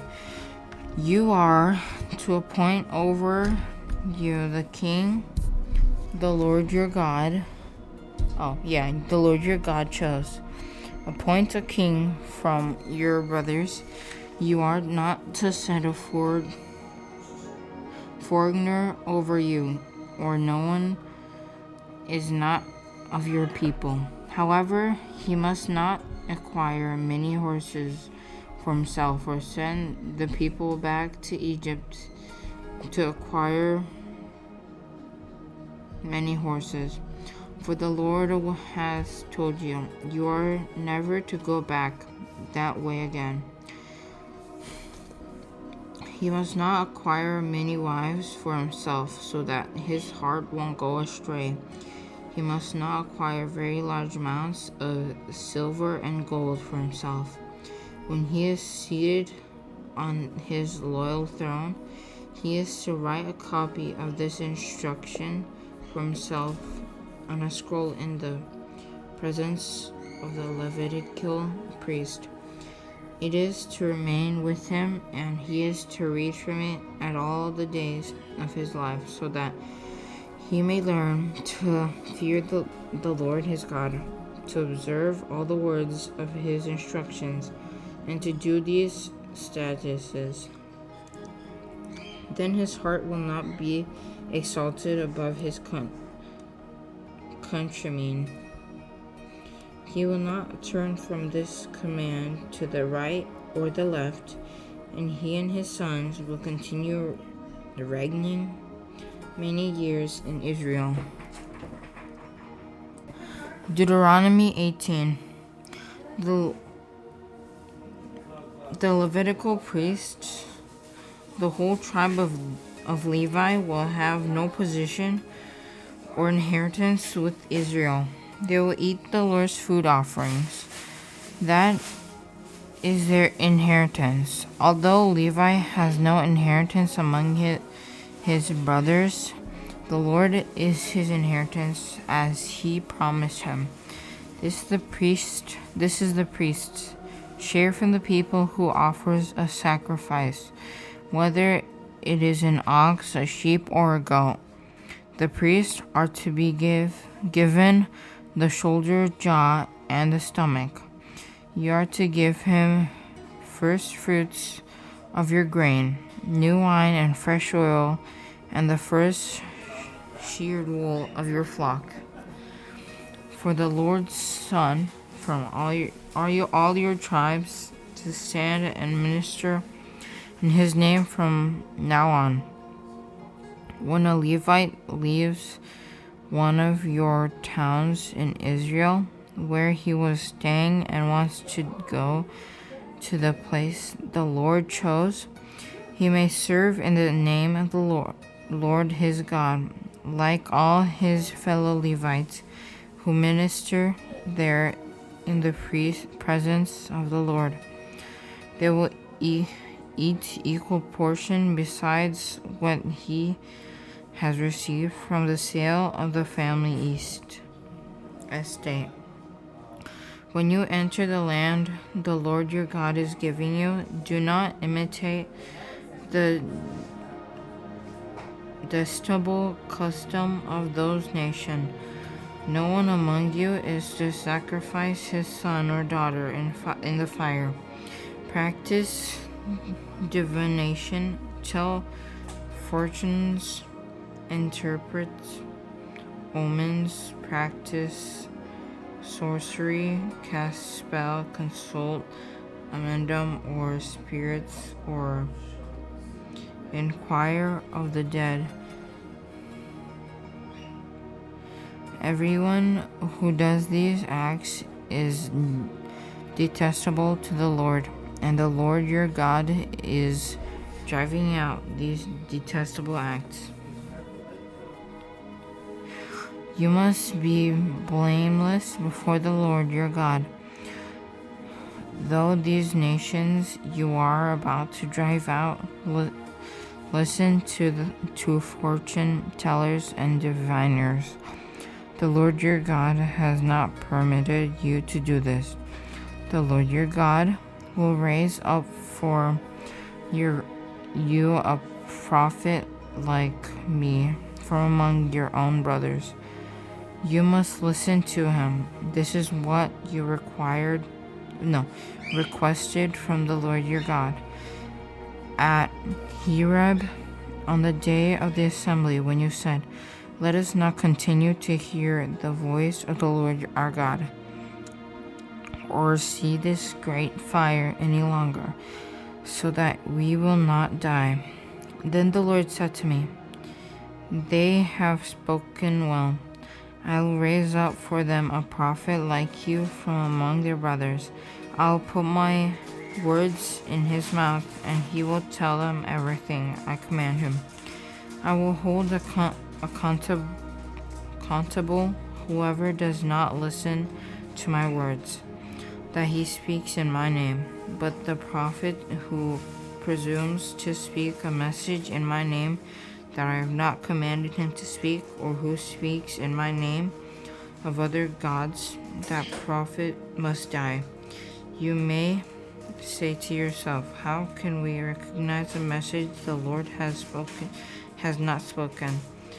When a prophet speaks in the Lord's name, and the message does not come true or is not fulfilled, that is a message the Lord has not spoken. The prophet has spoken it presumptuously. Do not be afraid of him. Deuteronomy chapter 19. When the Lord your God annihilates the nations whose lands he is giving you, so that you drive them out and live in their cities and houses, you are to set apart 3 cities for yourselves within the land of the Lord your God is giving you to possess. You are to determine the distances and divide the land the Lord your God is granting you as an inheritance into 3 regions, so that anyone who commits manslaughter can flee to their cities. Here is the law concerning a case of someone who kills a person and flees there to save his life. Having killed his neighbor accidentally without previously hating him, if, for example, he goes into the forest with his neighbor to cut timber and his hand swings the axe to chop down the tree, but the blade flies off the handle and strikes his neighbor so that he dies, that person may flee to one of these cities and live. Otherwise, the avenger of blood in the heat of his anger might pursue the one who committed manslaughter. Overtake him because the distance is great, and strike him dead. Yet he did not deserve to die, since he did not previously hate his neighbor. This is why I am commanding you to set apart 3 cities for yourselves.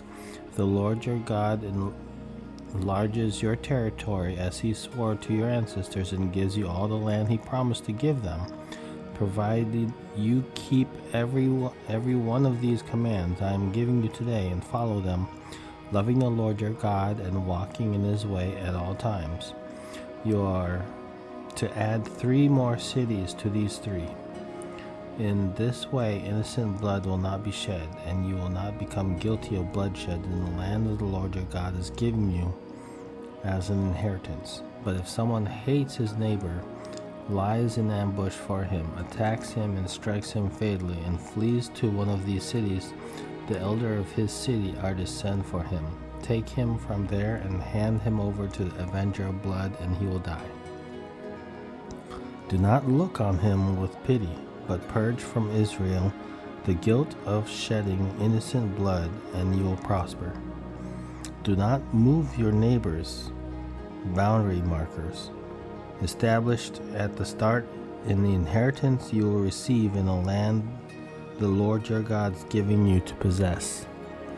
One witness cannot establish any iniquity or sin against a person. Whatever that person has done, a fact must be established by the testimony of 2 or 3 witnesses. If a malicious witness testifies against someone, accusing him of a crime, the 2 people in the dispute are to stand in the presence of the Lord before the priests and judges in authority at that time. The judges are to make a careful investigation, and if the witnesses turns out to be a liar who has falsely accused his brother, you must do to him as he intended to do to his brother. You must purge the evil from you. Then everyone else will hear and be afraid, and they will never again do anything evil like this among you. Do not show pity. Life for life, eye for eye, tooth for tooth, hand for hand, and foot for foot. Deuteronomy chapter 20. When you go out to war against your enemies and see horses, chariots, and an army larger than yours, do not be afraid of them, for the Lord your God, who brought you out of the land of Egypt, is with you. When you are about to engage in battle, the priest is to come forward and address the army. He is to say to them, "Listen, Israel, today you are about to engage in battle with your enemies. Do not be cowardly. Do not be afraid, alarmed, or terrified because of them. For the Lord your God is the one who goes with you to fight for you against your enemies, to give you victory." The officers are to address the armies. Has any man built a new house and not dedicate it? Let him leave and return home. Otherwise, he may die in battle and another man dedicate it. Has any man planted a vineyard and not begun to enjoy its fruits? Let him leave and return home. Otherwise, he may die in battle and another man enjoy its fruit. Has any man become engaged to a woman and not married her? Let him leave and return home. Otherwise, he may die in battle and another man marry her. The officers will continue to address the army and say, "Is there any man who is afraid or cowardly? Let him leave and return home, so that his brothers won't lose his heart as he did." When the officers have finished addressing the army, they will appoint military commanders to lead it. When you approach a city to fight against it, make an offer of peace. If it accepts your offer of peace and opens its gates to you, all the people found in it will become forced laborers for you and serve you. However, if it does not make peace with you but wages war against you, lay siege to it. When the Lord your God hands it over to you, strike down all its males with a sword. But you may take the women, dependents, animals, and whatever else is in the city, all its spoils, as plunder. You may enjoy the spoils of your enemies that the Lord your God has given you. This is how you are to treat all the cities that are far away from you and are not among the cities of these nations. However, you must not let any living thing survive among the cities of these people the Lord your God is giving you as an inheritance. You must completely destroy them: the Hittite, Amorite, Canaanite, Perizzites, Hivites, and Jebusites, as the Lord your God has commanded you, so that they won't teach you to do all the detestable acts they do for their gods. and you sin against the Lord your God. When you lay siege to a city for a long time, fighting against it in order to capture it, do not destroy its trees by putting an axe to them, because you can get food from them. Do not cut them down. Are trees of the field human, to come under siege by you? But you may destroy the trees that you know do not produce food. You may cut them down to build siege works against the city that is waging war against you until it falls. Deuteronomy 21. If a murdered victim is found lying in a field in the land the Lord our God is giving you to possess, and it's not known who killed him, your elders and judges are to come out and measure the distance from the victim to the nearby city. The elders of the city nearest to the victim are to get a young cow that has not been yoked or used for work. The elder of that city will bring the cow down to a continually flowing stream, to a place not titled or shown, and they will break its neck there by the stream.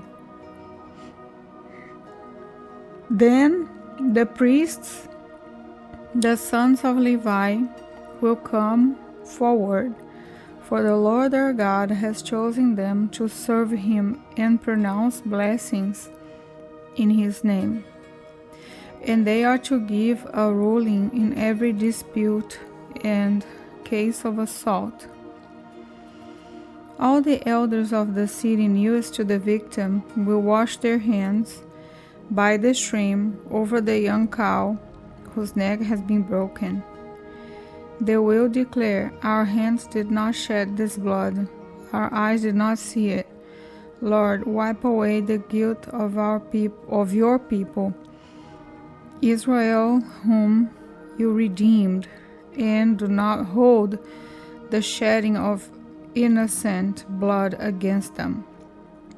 Then the responsibility for bloodshed will be wiped away from them.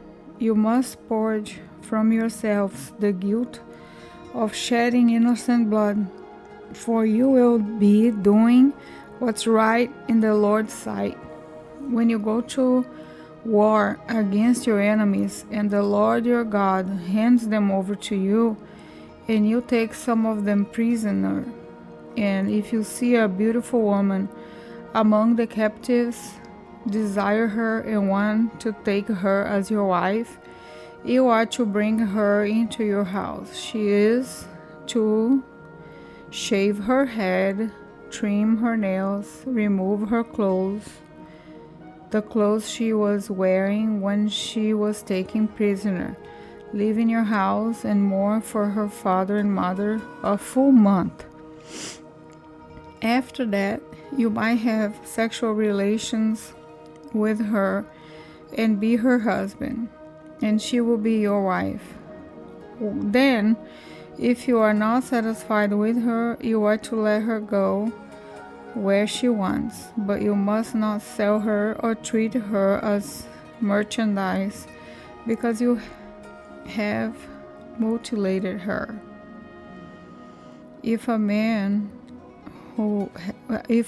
has two wives, one loved and the other neglected, and both the loved and the neglected bear him sons, and if the neglected wife has a firstborn son, when that man gives what he has to his son as inherited, he is not to show favoritism to the son of the loved wife as his firstborn over the firstborn of the neglected wife. He must acknowledge the firstborn the son of the neglected wife by giving him 2 shares of his estate. For he is the first fruits of his virility. He has the rights of the firstborn. If a man has a stubborn and rebellious son who does not obey his father or mother and doesn't listen to them, even after they discipline him, his father and mother are to take hold of him and bring him to the elders of the city to the gate of his hometown. They will say to the elders of the city, "This son of ours is stubborn and rebellious. He doesn't obey us. He is a glutton and drunkard." Then all the men of the city will stone him to death. You must purge the evil from you, and all Israel will hear and be afraid.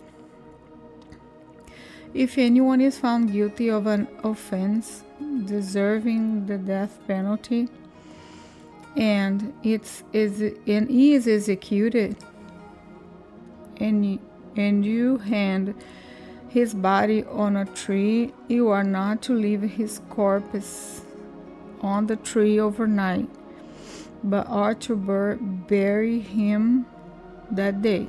For anyone hung on the tree is under God's curse. You must not defile the land the Lord your God is giving you as an inheritance. Deuteronomy chapter 22. If you see your brother's Israelites' ox or sheep straying, do not ignore it. Make sure you return it to your brother. If your brother does not live near you or you don't know him, you are to bring the animal to your home to remain with you until your brother comes looking for it. Then you can return it to him. Do the same for his donkey, his garment, or anything your brother has lost and you have found. You must not ignore it. If you see your brother's donkey or ox fallen down on the road, do not ignore it. Help him lift it up. A woman is not to wear male clothing, and a man is not to put on women's garment. For everyone who does these things is detestable to the Lord your God. If you come across a bird's nest with chicks or eggs, either in a tree or on the ground along the road, and the mother is sitting on the chicks or eggs, do not take the mother along with the young. You may take the young for yourself, but be sure to let the mother go free, so that you may prosper and live long. If you build a new house, make a railing around your roof, so that you don't bring blood guilt on your house if someone falls from it. Do not plant your vineyard with 2 types of seed. Otherwise, the entire harvest, both the crop you plant and the produce of the vineyard, will be defiled. Do not plow with an ox and a donkey together. Do not wear clothes made of both wool and linen. Make tassels on the 4 corners of the outer garment you wear. If a man marries a woman, has sexual relation with her, and comes to hate her, and accuses her of shameful conduct, and gives her a bad name, saying, "I married this woman and was intimate with her, but I didn't find any evidence of her virginity," the young woman's father and mother will take the evidence of her virginity and bring it to the city elders at the city gate. The young woman's father will say to the elders, "I gave my daughter to this man as a wife, but he hates her. He has accused her of shameful conduct, saying, 'I didn't find any evidence of your daughter's virginity. But here is the evidence of my daughter's virginity.' They will spread out the cloth before the city elders. Then the elders of that city will take the man and punish him. They will also fine him 100 silver shekels and give them to the young woman's father, because that man gave an Israelite virgin a bad name. She will remain his wife, he cannot divorce her as long as he lives. But if this accusation is true, no evidence of the young woman's virginity is found. They will bring the woman to the door of her father's house, and the men of her city will stone her to death, for she has committed an outrage in Israel by being promiscuous while living in her father's house. You must purge the evil from you. If a man is discovered having sexual relation with another man's wife, both the men who had sex with the woman and the woman must die. You must purge the evil from Israel. If there is a young woman who is a virgin engaged to a man, and another man encounters her in the city and sleeps with her, take the two of them out to the gate of that city and stone them to death. The young woman, because she did not cry out in the city, and the man, because he has violated his neighbor's fiancée. You must purge the evil from you. But if the man encounters an engaged woman in the open country, and he seizes and rapes her, only the man who raped her must die. Do nothing to the young woman, because she is not guilty of an offense deserving death.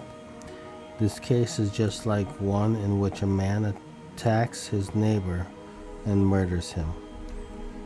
When he found her in the field, the engaged woman cried out, but there was no one to rescue her. If a man encounters a young woman, virgin, who is not engaged, take hold of her and rapes her, and they are discovered, the man who raped her is to give the young woman's father 50 silver shekels, and she will become his wife because he violated her. He cannot divorce her as long as he lives. A man is not to marry his father's wife. He must not violate his father's marriage bed. Deuteronomy 23. No man whose testicles have been crushed or whose penis has been cut off might enter the Lord's assembly. No one of illegitimate birth may enter the Lord's assembly. None of his descendants, even to the 10th generation, might enter the Lord's assembly. No Ammonite or Moabite might enter the Lord's assembly. None of their descendants, even to the 10th generation, might enter the Lord's assembly. This is because they did not meet you with food and water on the journey after you came out of Egypt, and because Balaam, son of Beor, from Petor in Aram Maharaim, has hired to curse you. Yes, the Lord your God would not listen to Balaam, but he turned the curse into a blessing for you, because the Lord our God loves you. Never pursue their welfare or prosperity as long as you live. Do not despise an Edomite, because he is your brother. Do not despise an Egyptian, because you are resident and alien in his land. The children born to them in the 3rd generation might enter the Lord's assembly. When you are encamped against your enemies, be careful to avoid anything offensive. If there is a man among you who is unclean because of a bodily incision during the night, he must go outside the camp. He may not come anywhere inside the camp. When evening approaches, he is to wash his hand. He is to wash with water, and when the sun sets, he might come inside the camp. You are to have a place outside the camp and go there to relieve yourself. You are to have a digging tool in your equipment. When you relieve yourself, dig a hole. With it, and cover up your excrements. For the Lord your God walks throughout your camp to protect you and deliver your enemies to you, so your encampment might be holy. He must not see anything indecent among you, or he will turn away from you.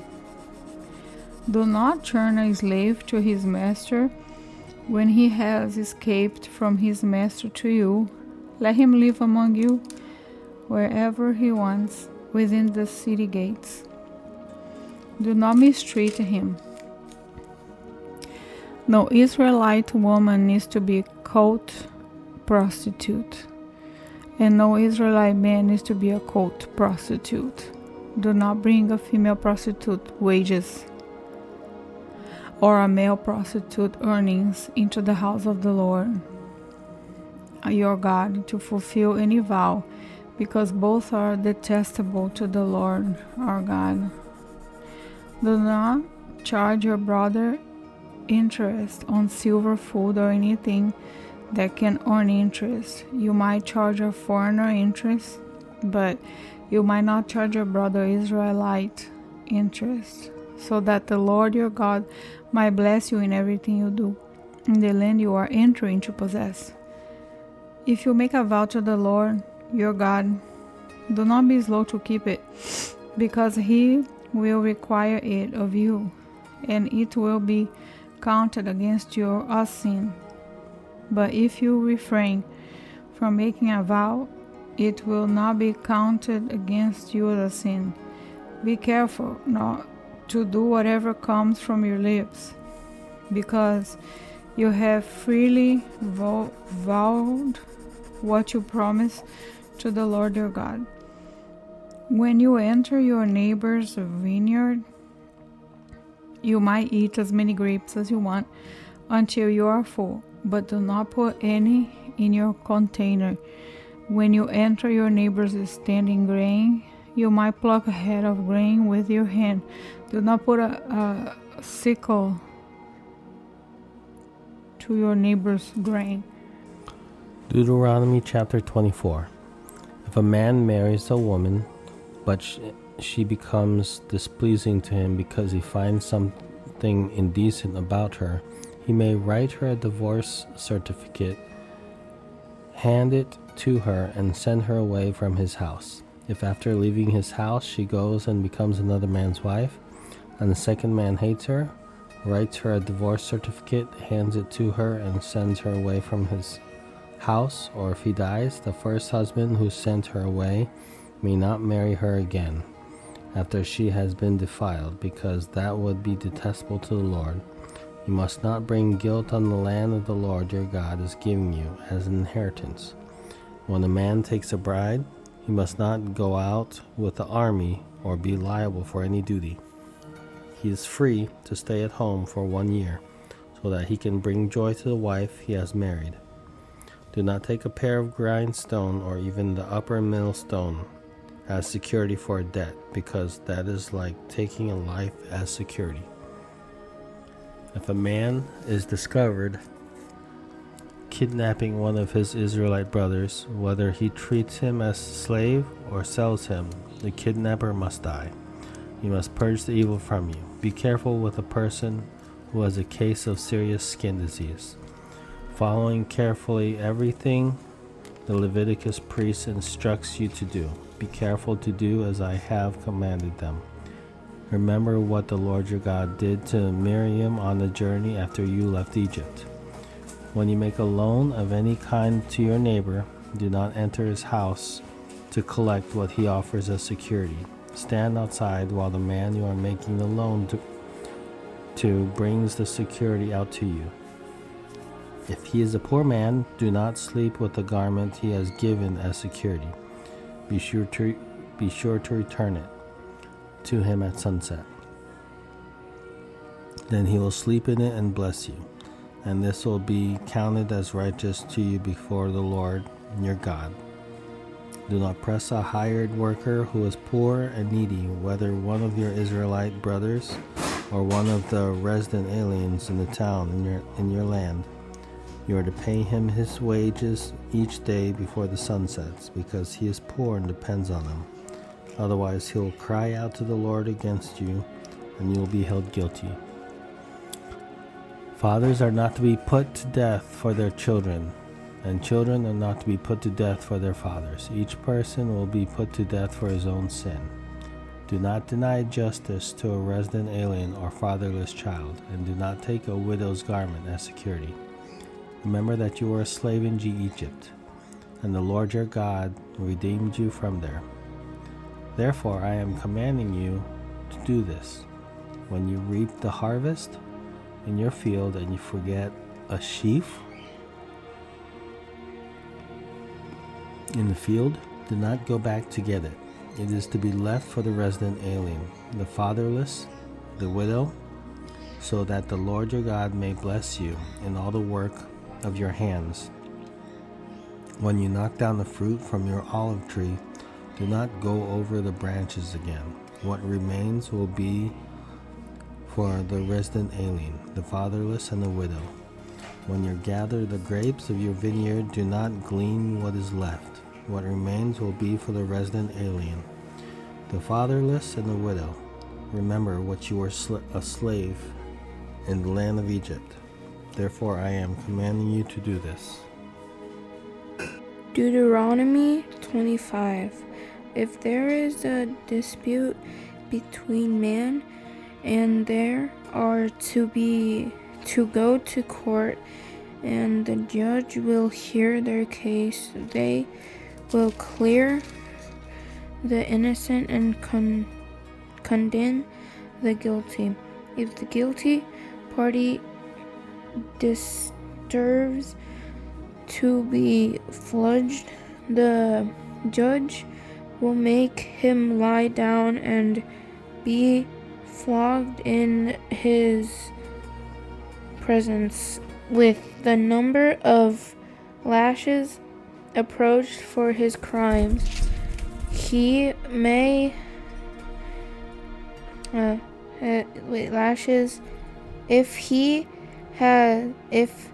is flogged with more lashes than these, your brother will be degraded in your sight.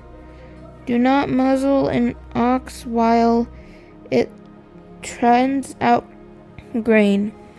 When your brothers live on the same property and one of them dies without a son, the wife of the dead man may not marry a stranger outside the family. Her brother-in-law is to take her as his wife, have sexual relationship with her, and perform the duty of a brother-in-law for her. The first son she bears will carry on the name of the dead brother, so his name will not be blotted out from Israel. But if the man doesn't want to marry his sister-in-law, she is to go to the elders at the city gate and say, "My brother-in-law refuses to preserve his brother's name in Israel. He isn't willing to perform the duty of a brother, his brother's name in Israel. He isn't willing to perform the duty of a brother-in-law for me. The elder of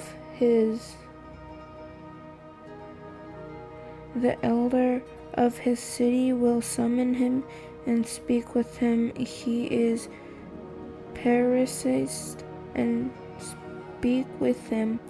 If he persists and says, "I don't want to marry her," then his sister-in-law will go up to him in the sight of the elders, remove his sandal from his foot, and spit on his face. Then she will declare, "This is what is done to a man who will not build up his brother's house, and his family's name in Israel will be the house of the man whose sandal was removed.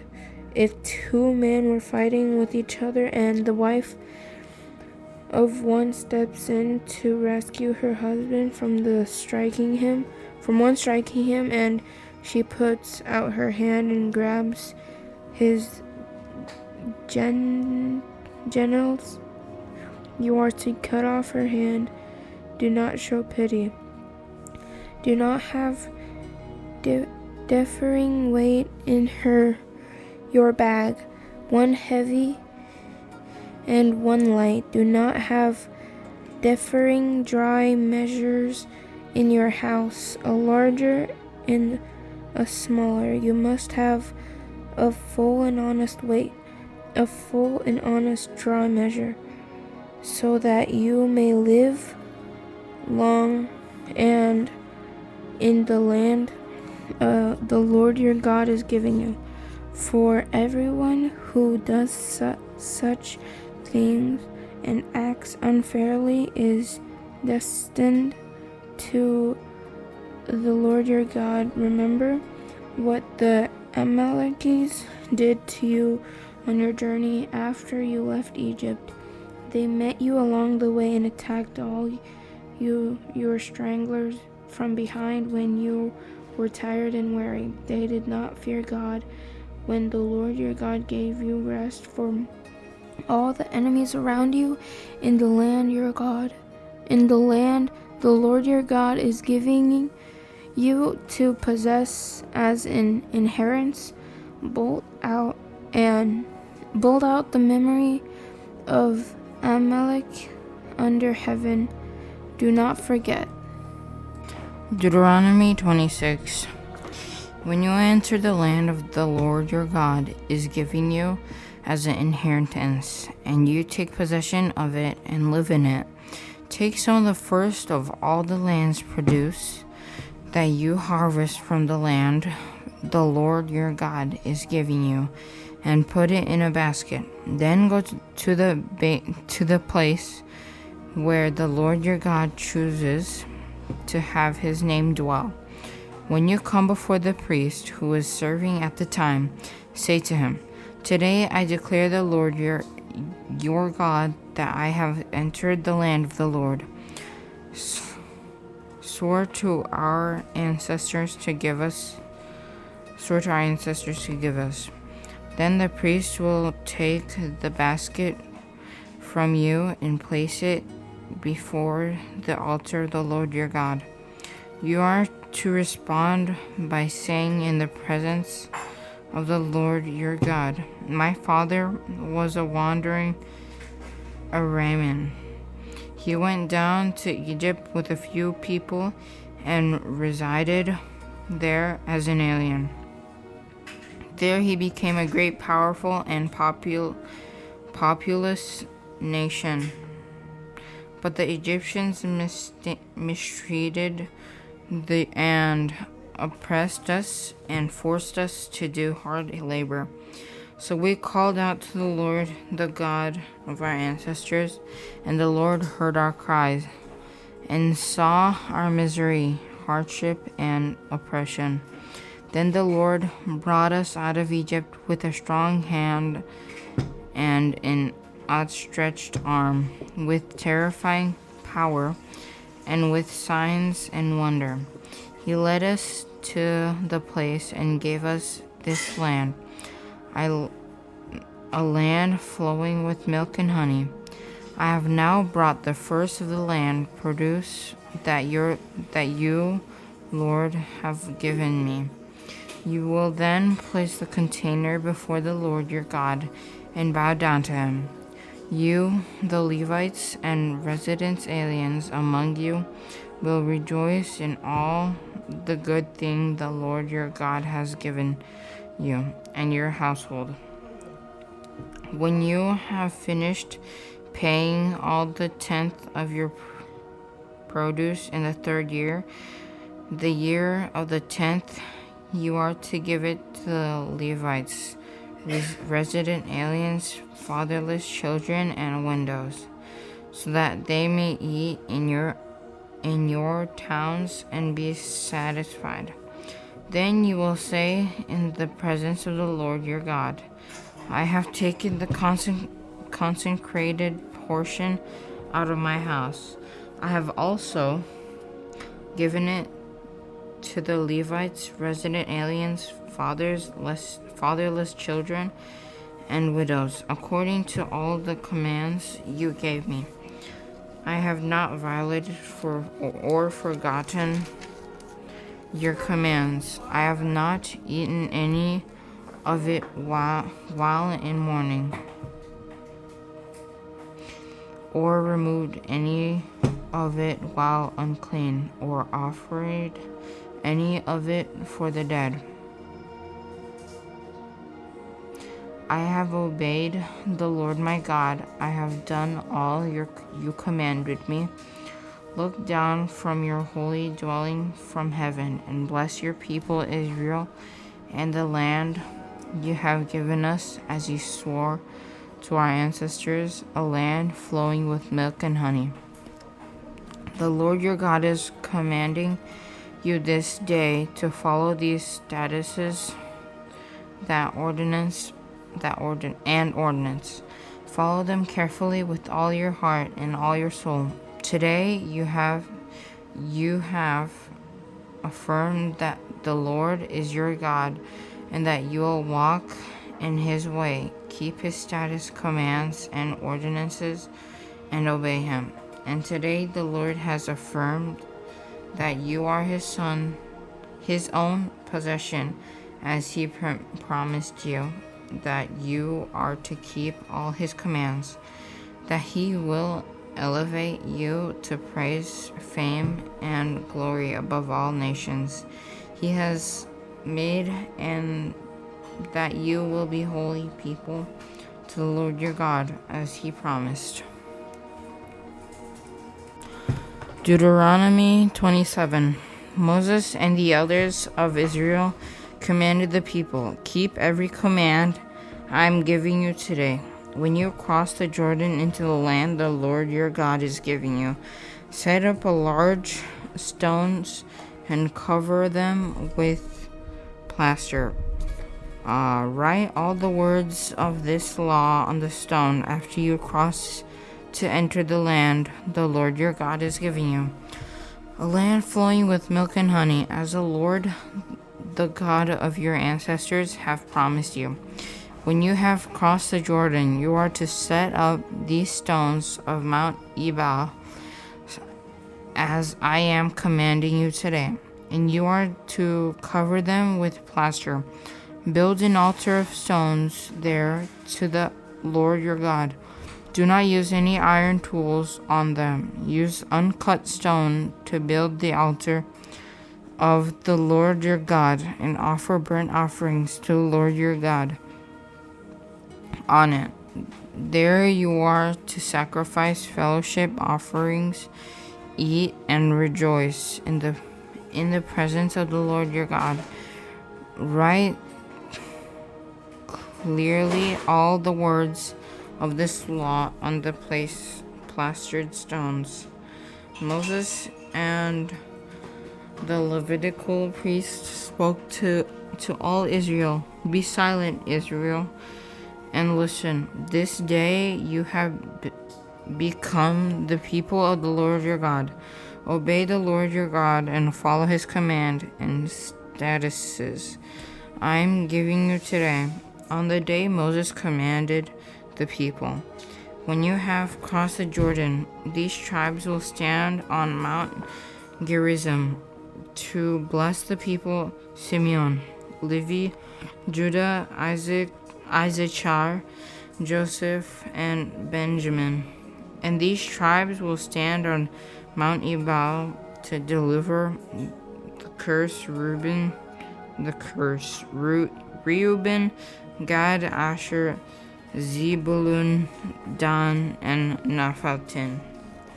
The Levites will proclaim in a loud voice to every Israelite. The person who makes a carved idol or cast image which is detestable to the Lord your God,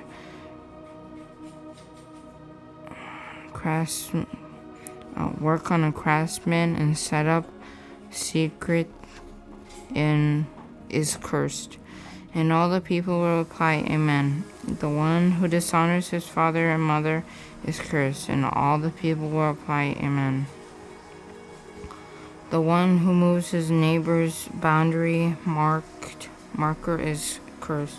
And all the people will say, Amen. The one who leads blind person astray on the road is cursed. And all the people say, Amen. The one who denies justice to resident alien, a fatherless child, or a widow is cursed, and all the people will say, Amen. The one who sleeps with his father's wife is cursed, for he has violated his father's marriage bed, and all the people say, Amen. The one who encounters with any animal is cursed, and all blank on the spot.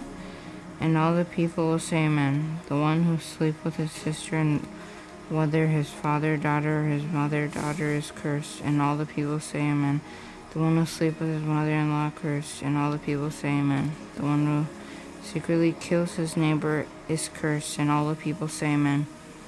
The one who accepts a bribe to kill an innocent person is cursed. And all the people say, Amen. Anyone who does not put the word of this law into practice is cursed, and all the people say Amen. Deuteronomy chapter 28. Now if you faithfully obey the Lord your God and are careful to follow all his commands I am giving you today, the Lord your God will put you far above all the nations of the earth. All these blessings will come and overtake you because you obey the Lord your God. You will be blessed in the city and blessed in the country. Your offsprings will be blessed, and your lands produce. And the offspring of your livestock, including the young of your herds and the newborn of your flocks. Your basket and eating bowl will be blessed. You will be blessed when you come in, and blessed when you go out. The Lord will cause the enemies who rise up against you to be defeated before you. They will march out against you from one direction, but flee from you in 7 directions. The Lord will grant you a blessing on your barns, and on everything you do. He will bless you in the land of the Lord your God is giving you. The Lord will establish you as his holy people, as he swore to you. If you obey the command of the Lord your God and walk in his ways, then all the people of the earth will see that you bear the Lord's name, and they will stand in awe of you. The Lord will make you prosper abundantly with offspring. The offspring of your livestock and your lands produce in the land the Lord swore to your ancestors to give you. The Lord will open for you his abundant storehouse, the sky, to give your land rain in its seasons and to bless all the work of your hands. You will lend to many nations, but you will not borrow. The Lord will make you the head and not the tail, and you will only move upward and never downward. If you listen to the Lord your God's commands I am giving you today and are careful to follow them, do not turn aside to the right or to the left from all the things I am commanding you today, and do not follow other gods to worship them. But if you do not obey the Lord your God by carefully following all his commands and statutes I am giving you today, all these curses will come and overtake you.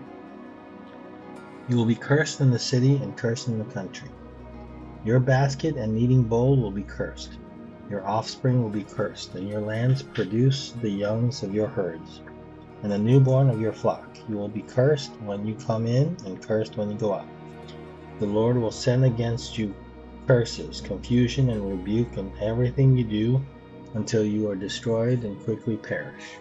Because of the wickedness of your actions in abandoning me, the Lord will make pestilence cling to you until he has exterminated you from the land you are entering to possess. The Lord will afflict you with wasting disease, fever, inflammation, burning heat, drought, blight, and mildew. These will pursue you until you perish. The sky above you will be bronze, and the earth beneath you iron. The Lord will turn the rain of your land into falling dust. It will descend on you from the sky until you are destroyed.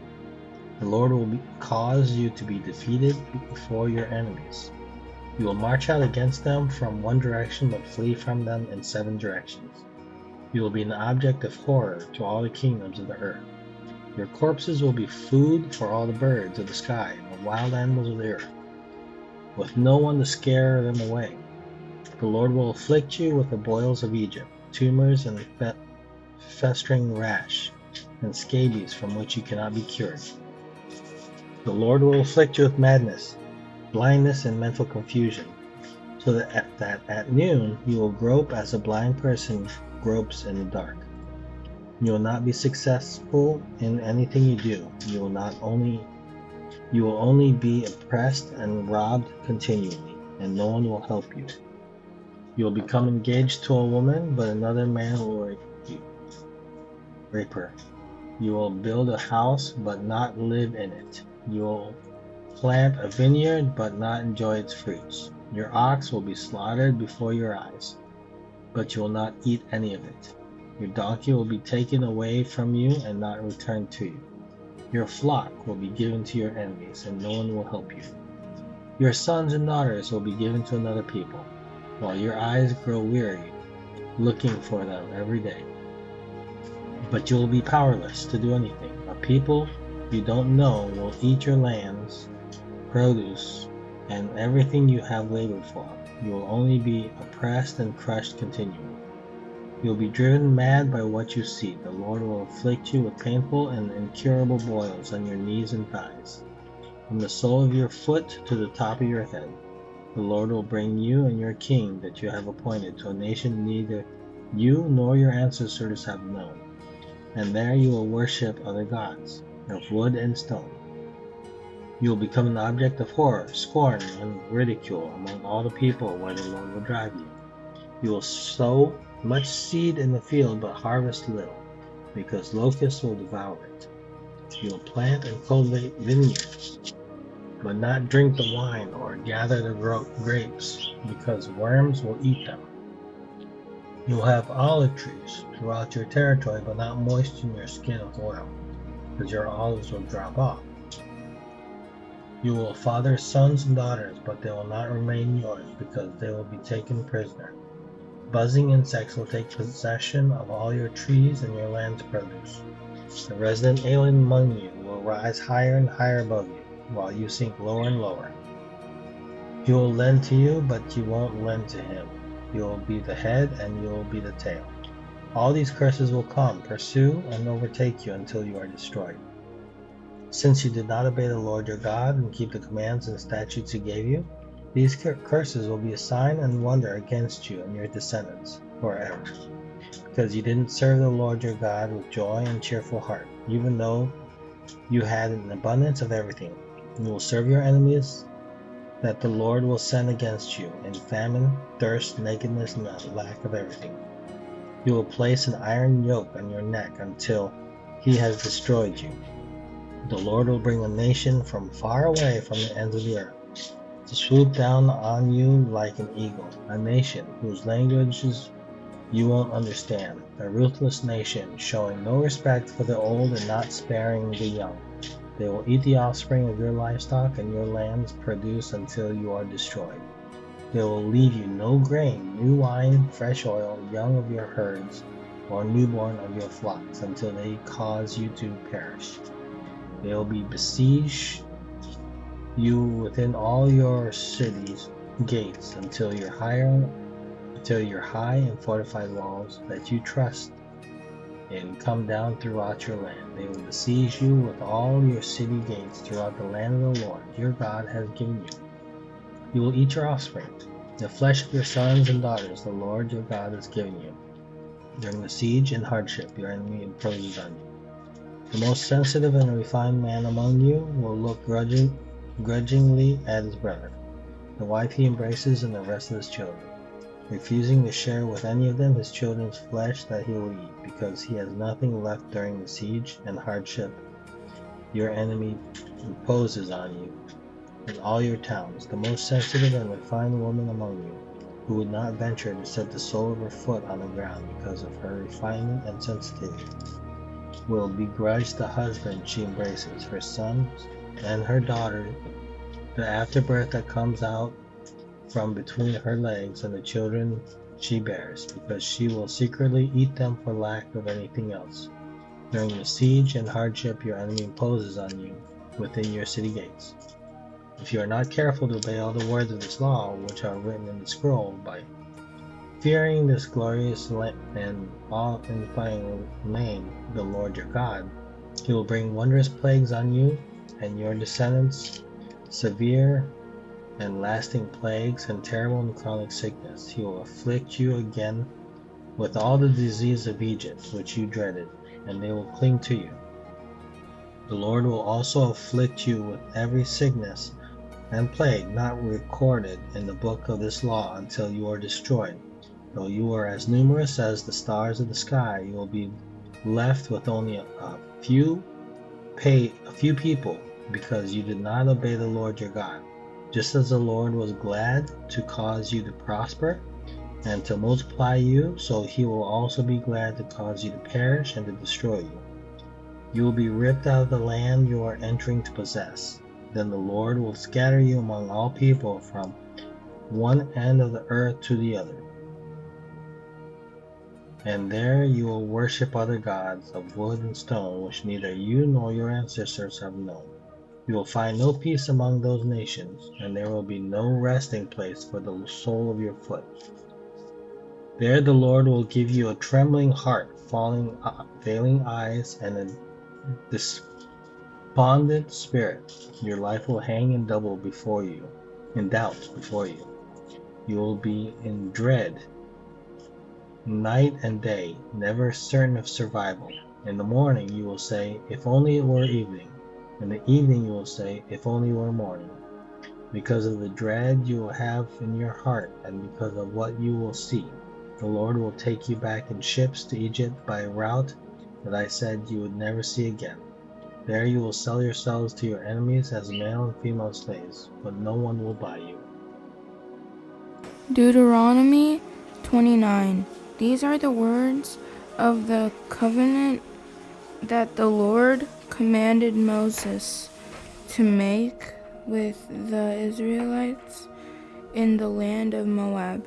In addition to the covenant he had made with them at Horeb, Moses summoned all Israel and said to them, you have seen your own eyes everything the Lord did in Egypt to Pharaoh, to all his officials, and to his entire land.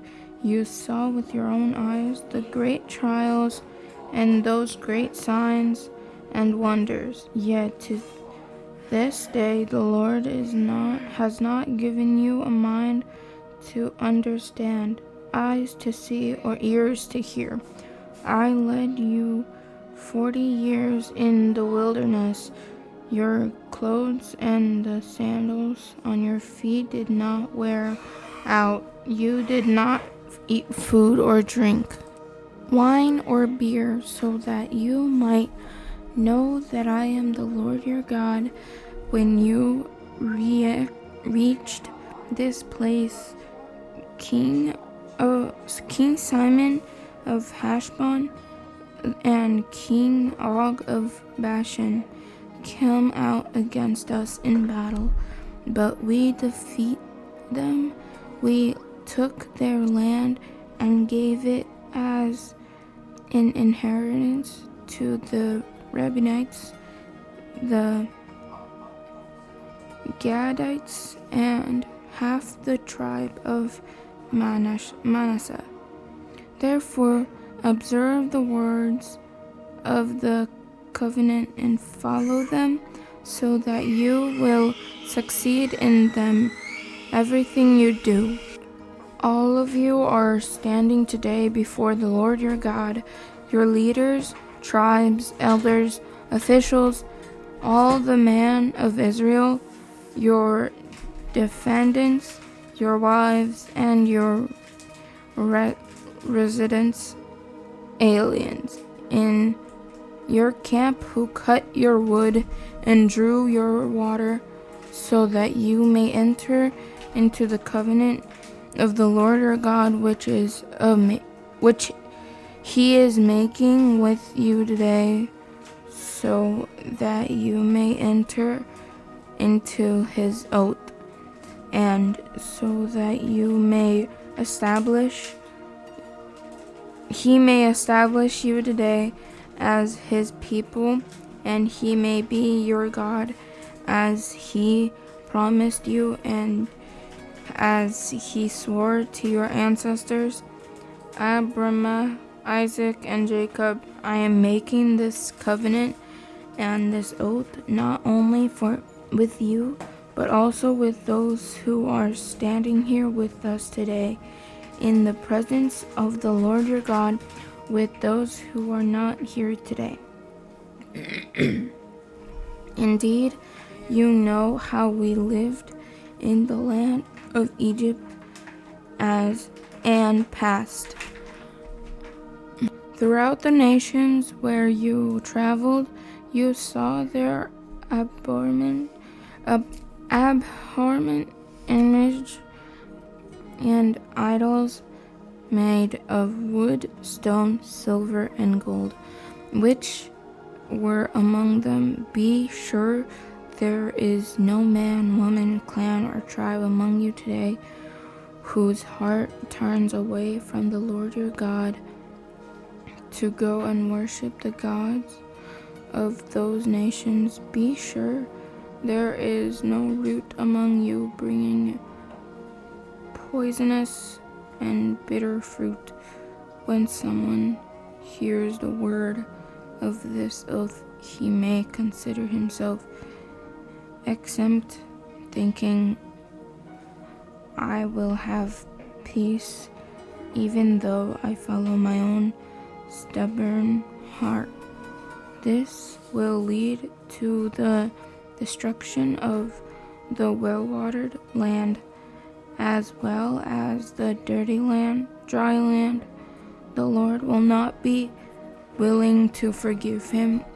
Instead, his anger and jealousy will burn against that person, and every curse written in this scroll will descend on him. The Lord will blot out his name under heaven and single him out for harm from all tribes of Israel, according to all the curses of the covenant written in the book of the law. Future generation of your children who follow you, and the virginer who come from a descendant country, will see the plagues of that land and the sickness the Lord has inflicted on it. All its soil will be burning waste of phosphor and salt, unsown, producing nothing, with no plant growing on it, just like the fall of Saban and Garaha, Admah and Zephboim, which the Lord demolished in his fierce anger. All the nations will ask, why has the Lord done this to this land? Why this instant burst of anger? Then people will answer, it is because they abandoned the covenant of the Lord, the God of their ancestors, which he had made with them when he brought them out of the land of Egypt. They began to serve other gods, bowing in worship to gods they had not known, gods that the Lord had not permitted them to worship. Therefore the Lord's anger burned against this land. He brought every curse written in this book on it. The Lord uprooted them from their land in his anger, rage, and instant wrath, and threw them into another land where they are today, and the hidden things belong to the Lord our God, but the revealed things belong to us and our children forever, so that we may follow all the words in his law. Deuteronomy 13. When all these things happen to you, the blessings and curses I have set before you, and you come to your senses, while you are in all nation where the Lord your God has driven you, and you and your children return to the Lord your God and obey him with all your heart and all your soul, by doing everything I am commanding you today. Then he will restore your fortunes. Fortunes have compassion on you and gather you again from all the peoples where the Lord your God has scattered you. Even if your exiles are the farthest horizon, he will gather you and bring you back from here. The Lord your God will bring you into the land your ancestors possessed, and you will take possession of it. He will cause you to prosper and multiply you more than he did your ancestors. The Lord your God will circumcise your heart and the hearts of your descendants, and you will love him with all your heart and all your soul, so that you will live. The Lord your God will put all these curses on your enemies who hate and persecute you. Then you will again obey him and follow all his commands I am commanding you today. The Lord your God will make you prosper abundantly in all the work of your hands, your offspring, the offspring of your livestock, and the produce of your land. Indeed, the Lord will gain delight in your prosperity, as he delighted in that of your ancestors, when you obey the Lord your God by keeping his commands and all statutes that you are written in this book of the law, and return to him with all your heart and all your soul. This command that I give you today is certainly not too difficult or beyond your reach. It is not in heaven, so that you have to ask, who will go up to heaven, get it for us, and proclaim it to us, so that we may follow it. And it is not across the sea, so that you have to ask, who will cross the sea, get it for us, and proclaim it to us, so that we may follow it. But the message is very near you, in your mouth, in your heart, so that you may follow it. See it today. I have set before you life and prosperity, death and adversity, for I am commanding you today. I love the Lord your God, to walk in his ways and to keep his commands, statutes, and ordinances, so that you may live and multiply, and the Lord your God may bless you in the land you're entering to possess. But if your heart turns away and you do not listen, and you are led astray to bow and worship to other gods, and serve them, I tell you today that you will certainly perish and will not prolong your days in the land you are entering to possess across the Jordan.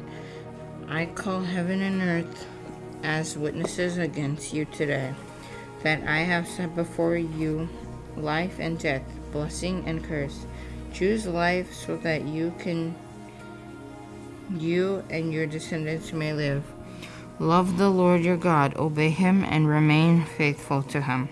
For he is your life, and he will prolong your days as you live in the land the Lord swore to you, give to your ancestors Abraham, Isaac, and Jacob. Deuteronomy 31. Then Moses continued to speak these words to all Israel, saying, I am now 120 years old. I can no longer act as your leader. The Lord has told me, you will not cross the Jordan. The Lord your God is the one who will cross ahead of you. He will destroy these nations before you, and you will drive them out. Joshua is the one who will cross ahead of you. As the Lord had said, the Lord will deal with them as he did Sihon and Og, the king of the Amorites, and their land.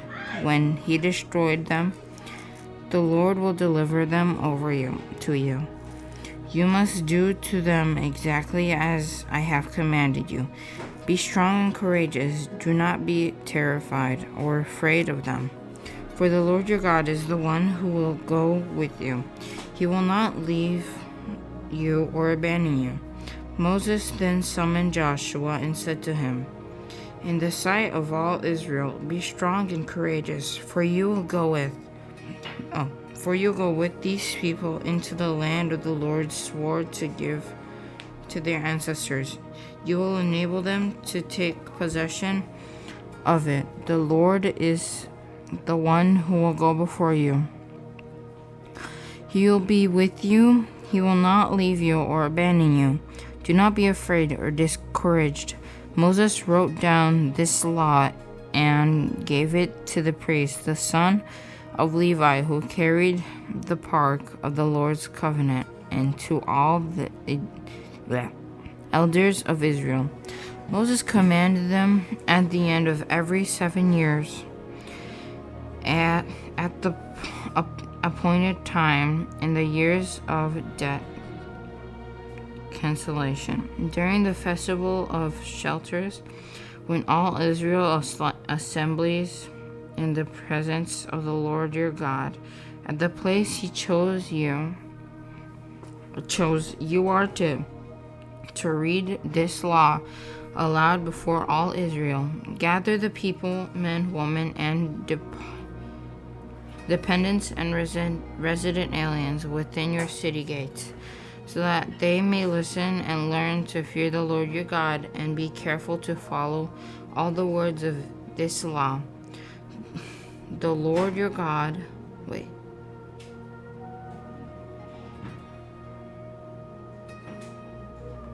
Then their children who do not know the law will listen and learn to fear the Lord your God as long as you live in the land you are crossing the Jordan to possess. The Lord said to Moses, the time of your death is now approaching. Call Joshua and present yourself at the tent of meeting, so that I may commission him. When Moses and Joshua went and presented themselves at the tent of meeting, the Lord appeared at the tent in a pillar of cloud, and the cloud stood at the entrance to the tent. The Lord said to Moses, you are about to rest with your ancestors, and these people will soon prostitute themselves with the foreign gods, lowercase, of the land they are entering. They will abandon me and break the covenant I have made with them. My anger will burn against them on that day. I will abandon them and hide my face from them, so that I will become easy prey. Many troubles and afflictions will come to them. On that day, they will say, haven't these troubles come to us because our God is no longer with us? I will certainly hide my face on that day because of all the evil they have done by turning to the other gods. Therefore, write down these songs for yourselves and teach it to the Israelites. Have them sing it so that this song may be witness for me against the Israelites. When I bring them into the land I swore to give their ancestors, a land flowing with milk and honey, they will eat their fill and prosper. They will turn to other gods and worship them, despising me and breaking my covenant. And when many troubles and afflictions come to them, this song will testify against them, because their descendants will not have forgotten it. For I know what they are prone to do. Even before I bring them into the land I swore to give them. So Moses wrote down this song on that day and taught it to the Israelites. The Lord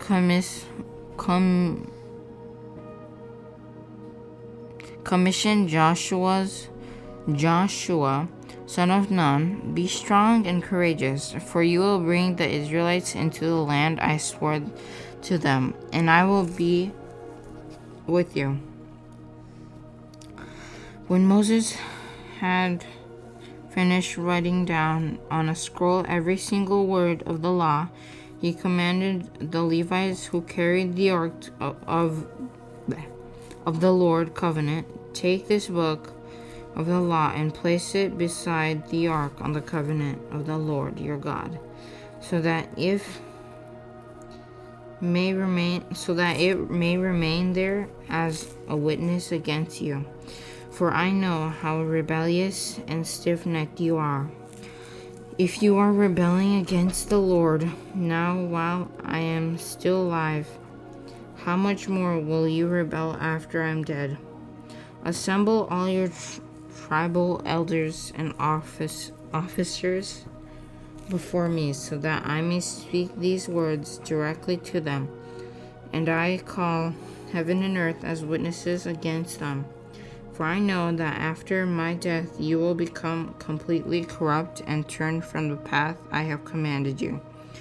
Disaster will come to you in the future, because you will do what is evil in the Lord's sight, angering him with what your hands have made. Then Moses recited aloud every single word of this song to the entire assembly of Israel. Deuteronomy 32. Pay attention, heavens, and I will speak. Listen, earth, to the word from my mouth. Let my teaching fall like rain, and my word settle like dough, like gentle rain on new grass, and shower on tender plants. For I will proclaim the Lord's name. Declare the greatness of your God, the rock. His work is perfect. All his ways are just, a faithful God without bias. He is righteous and true. His people have acted corruptly towards him. This is their defect. they are not his children, but a devious and crooked generation. Is this how you repay the Lord, you foolish and senseless people? Isn't he your Father and Creator? Didn't he make you and sustain you? Remember the day of old.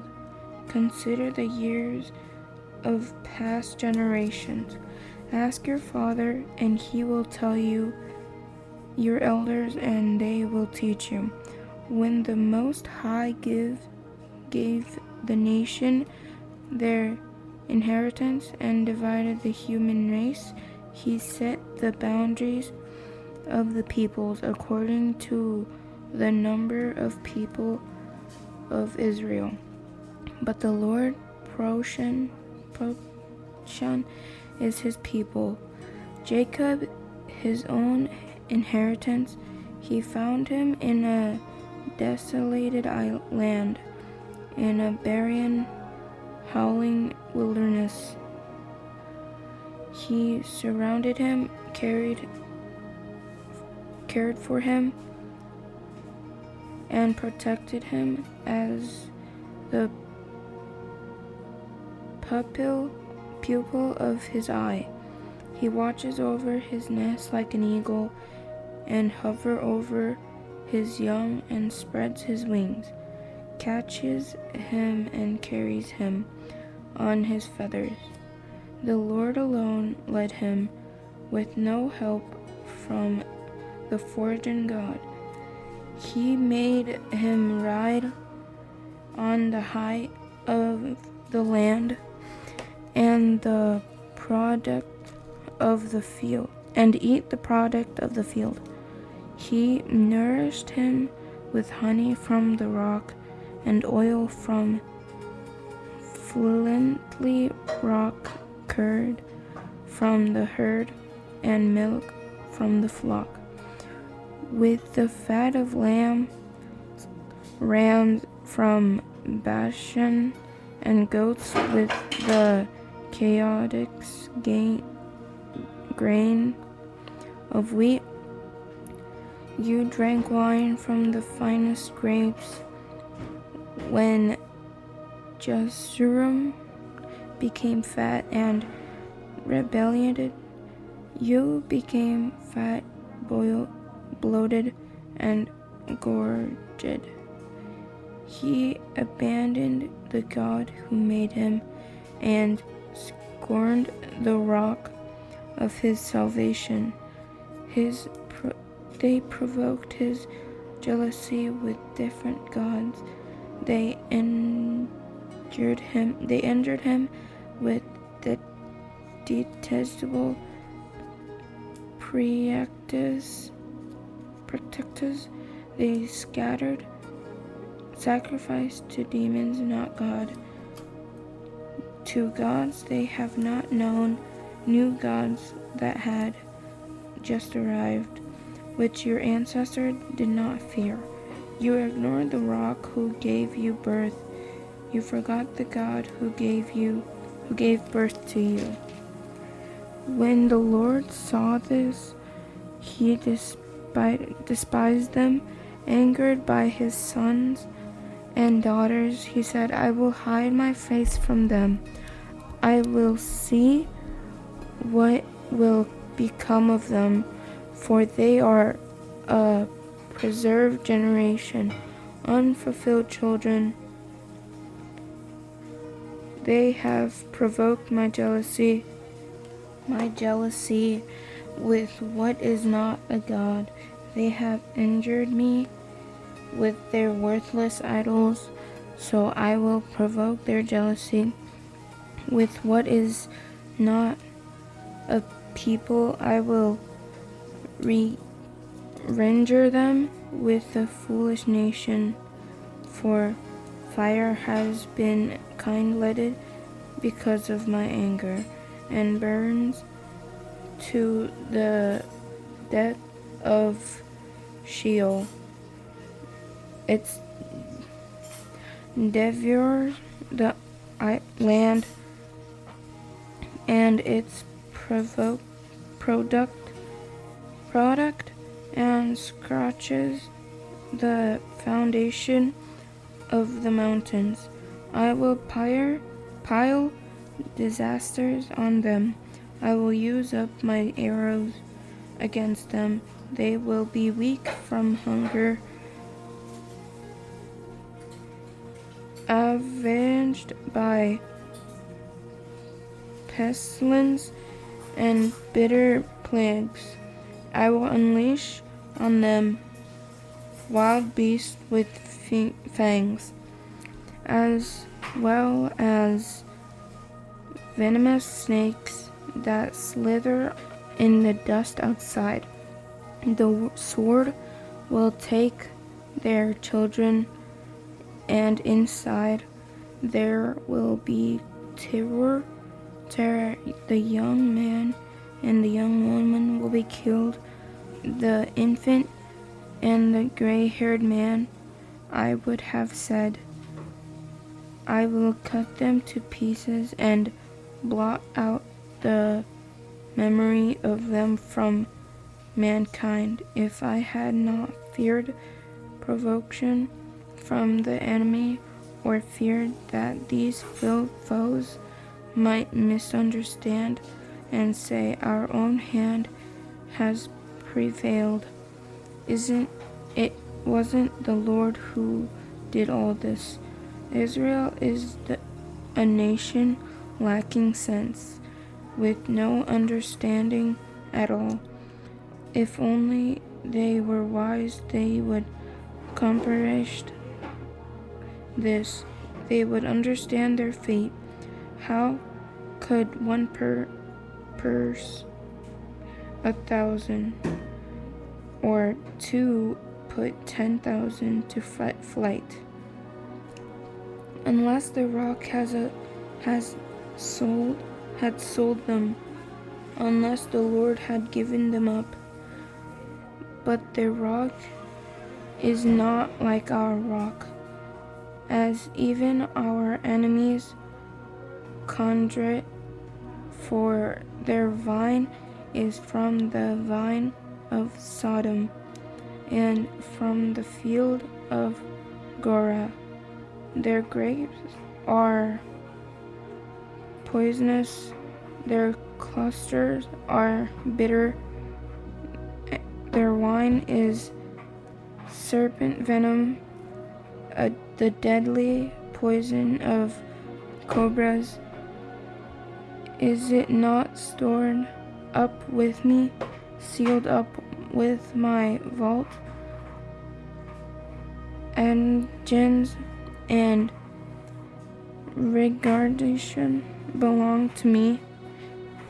In time their foot will slip, for their day of disaster is near, and their doom is coming quickly. The Lord will indeed vindicate his people and have compassion on his servant, who, when he sees that their strength is gone and no one is left, slaves or free, he will say, where are their gods, the rock they found refuge in, who ate the fat of their sacrifices and drank the wine of their drink offering? Let them rise up and help you. Let it be a shelter for you. See now that I alone am he, and there is no God but me. I bring death and I give life. I wound and I heal. No one can rescue anyone from my power. I raise my hand to heaven and declare, as surely as I live forever, when I sharpen my flashing sword and my hand takes hold of judgment, I will take vengeance on my adventures and repay those who hate me. Deuteronomy 32, verse 42.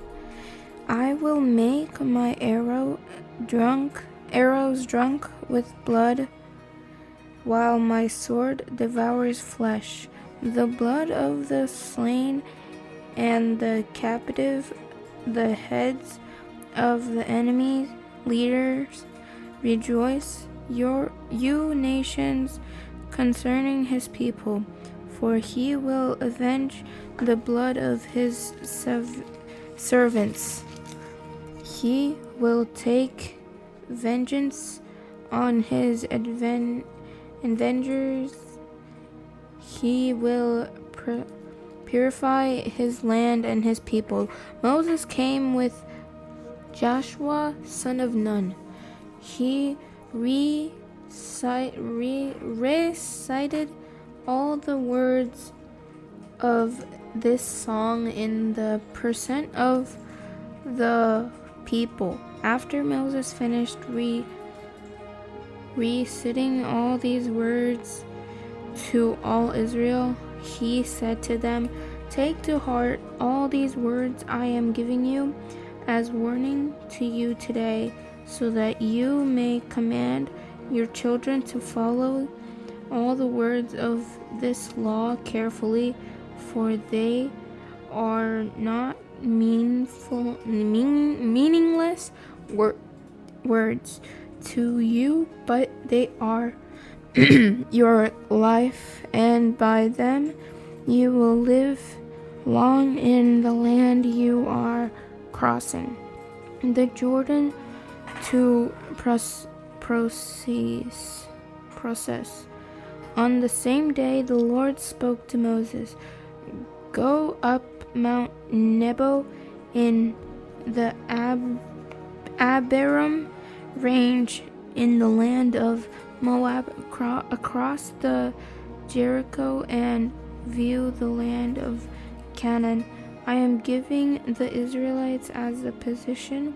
Then you will die on the mountain that you go up, and you will be gathered to your people, just as your brother Aaron died on Mount Hor and was gathered to his people. For both of you broke faith with me among the Israelites and the water of Meribah Kadesh in the wilderness of Zin by failing to treat me as holy in their presence. Although from a distance you all view the land that I am giving the Israelites, you will not go there." Deuteronomy chapter 33. This is the blessing that Moses, the man of God, gave the Israelites before his death. He said, "The Lord came from Sinai and appeared to them from Seir. He shone on them from Mount Paran and came with 10,000 holy ones, with lightning from his right hand for them. Indeed, he loves the people. All your holy ones are in your hands, and they assemble at your feet.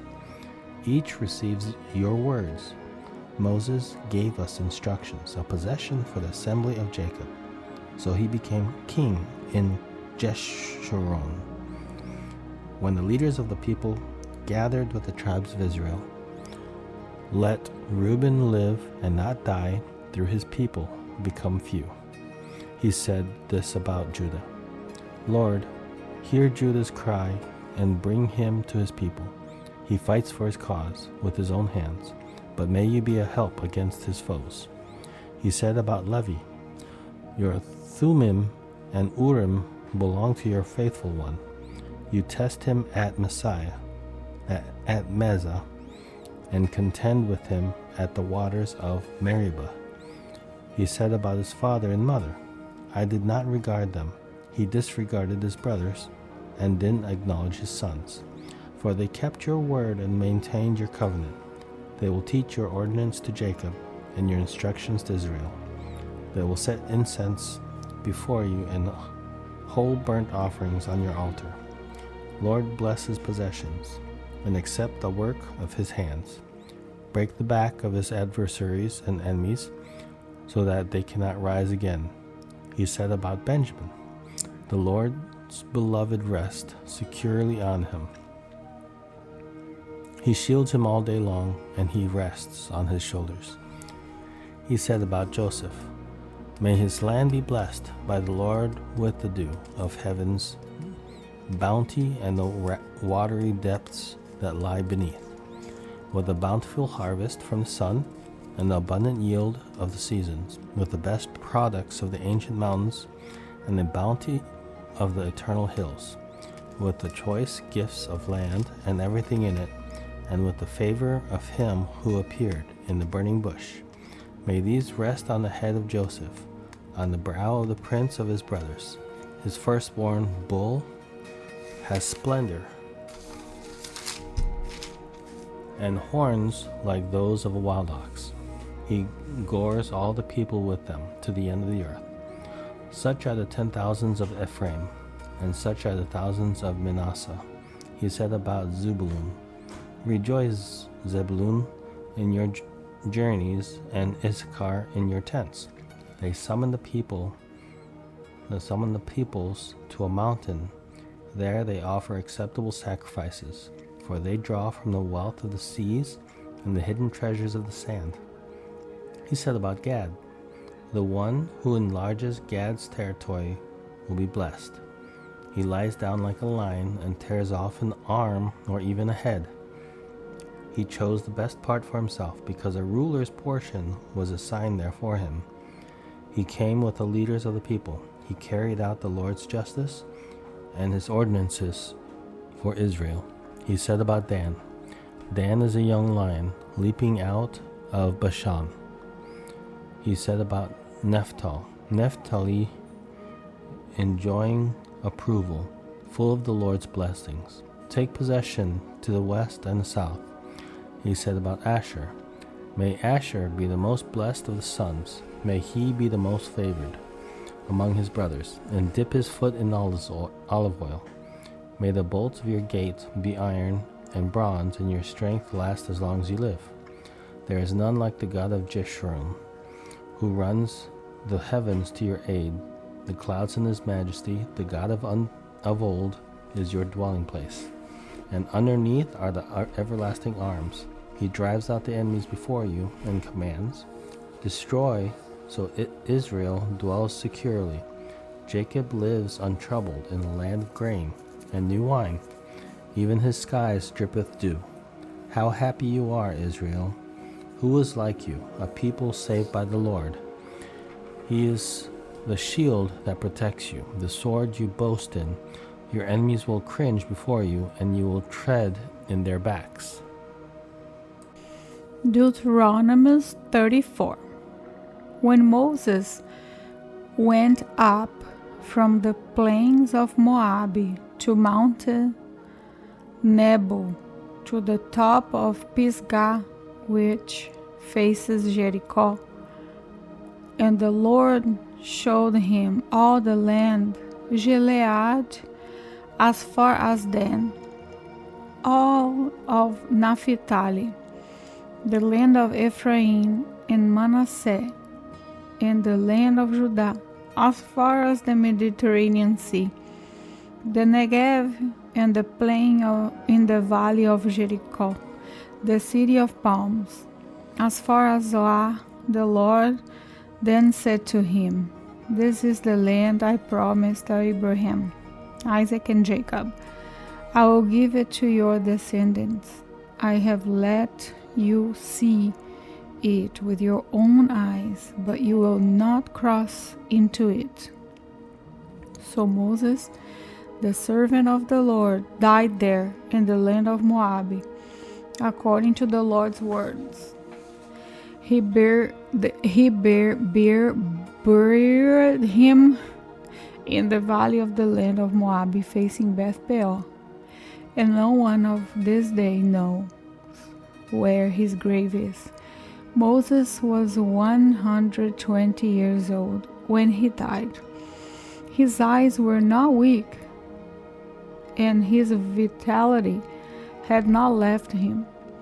The Israelites wept for Moses in the plains of Moab 30 days. Then the days of weeping and mourning for Moses came to an end. Joshua, son of Nun, was filled with the spirit of wisdom because Moses had laid his hand on him. So the Israelites obeyed him and did as the Lord had commanded Moses. No prophet has arisen again in Israel like Moses, whom the Lord knew face to face. He was unparalleled for all the signs and wonders the Lord set him to do against the land of Egypt, to Pharaoh and all his officials and all his land, and for all the mighty acts of power and terrifying deeds that Moses performed in the sight of all Israel.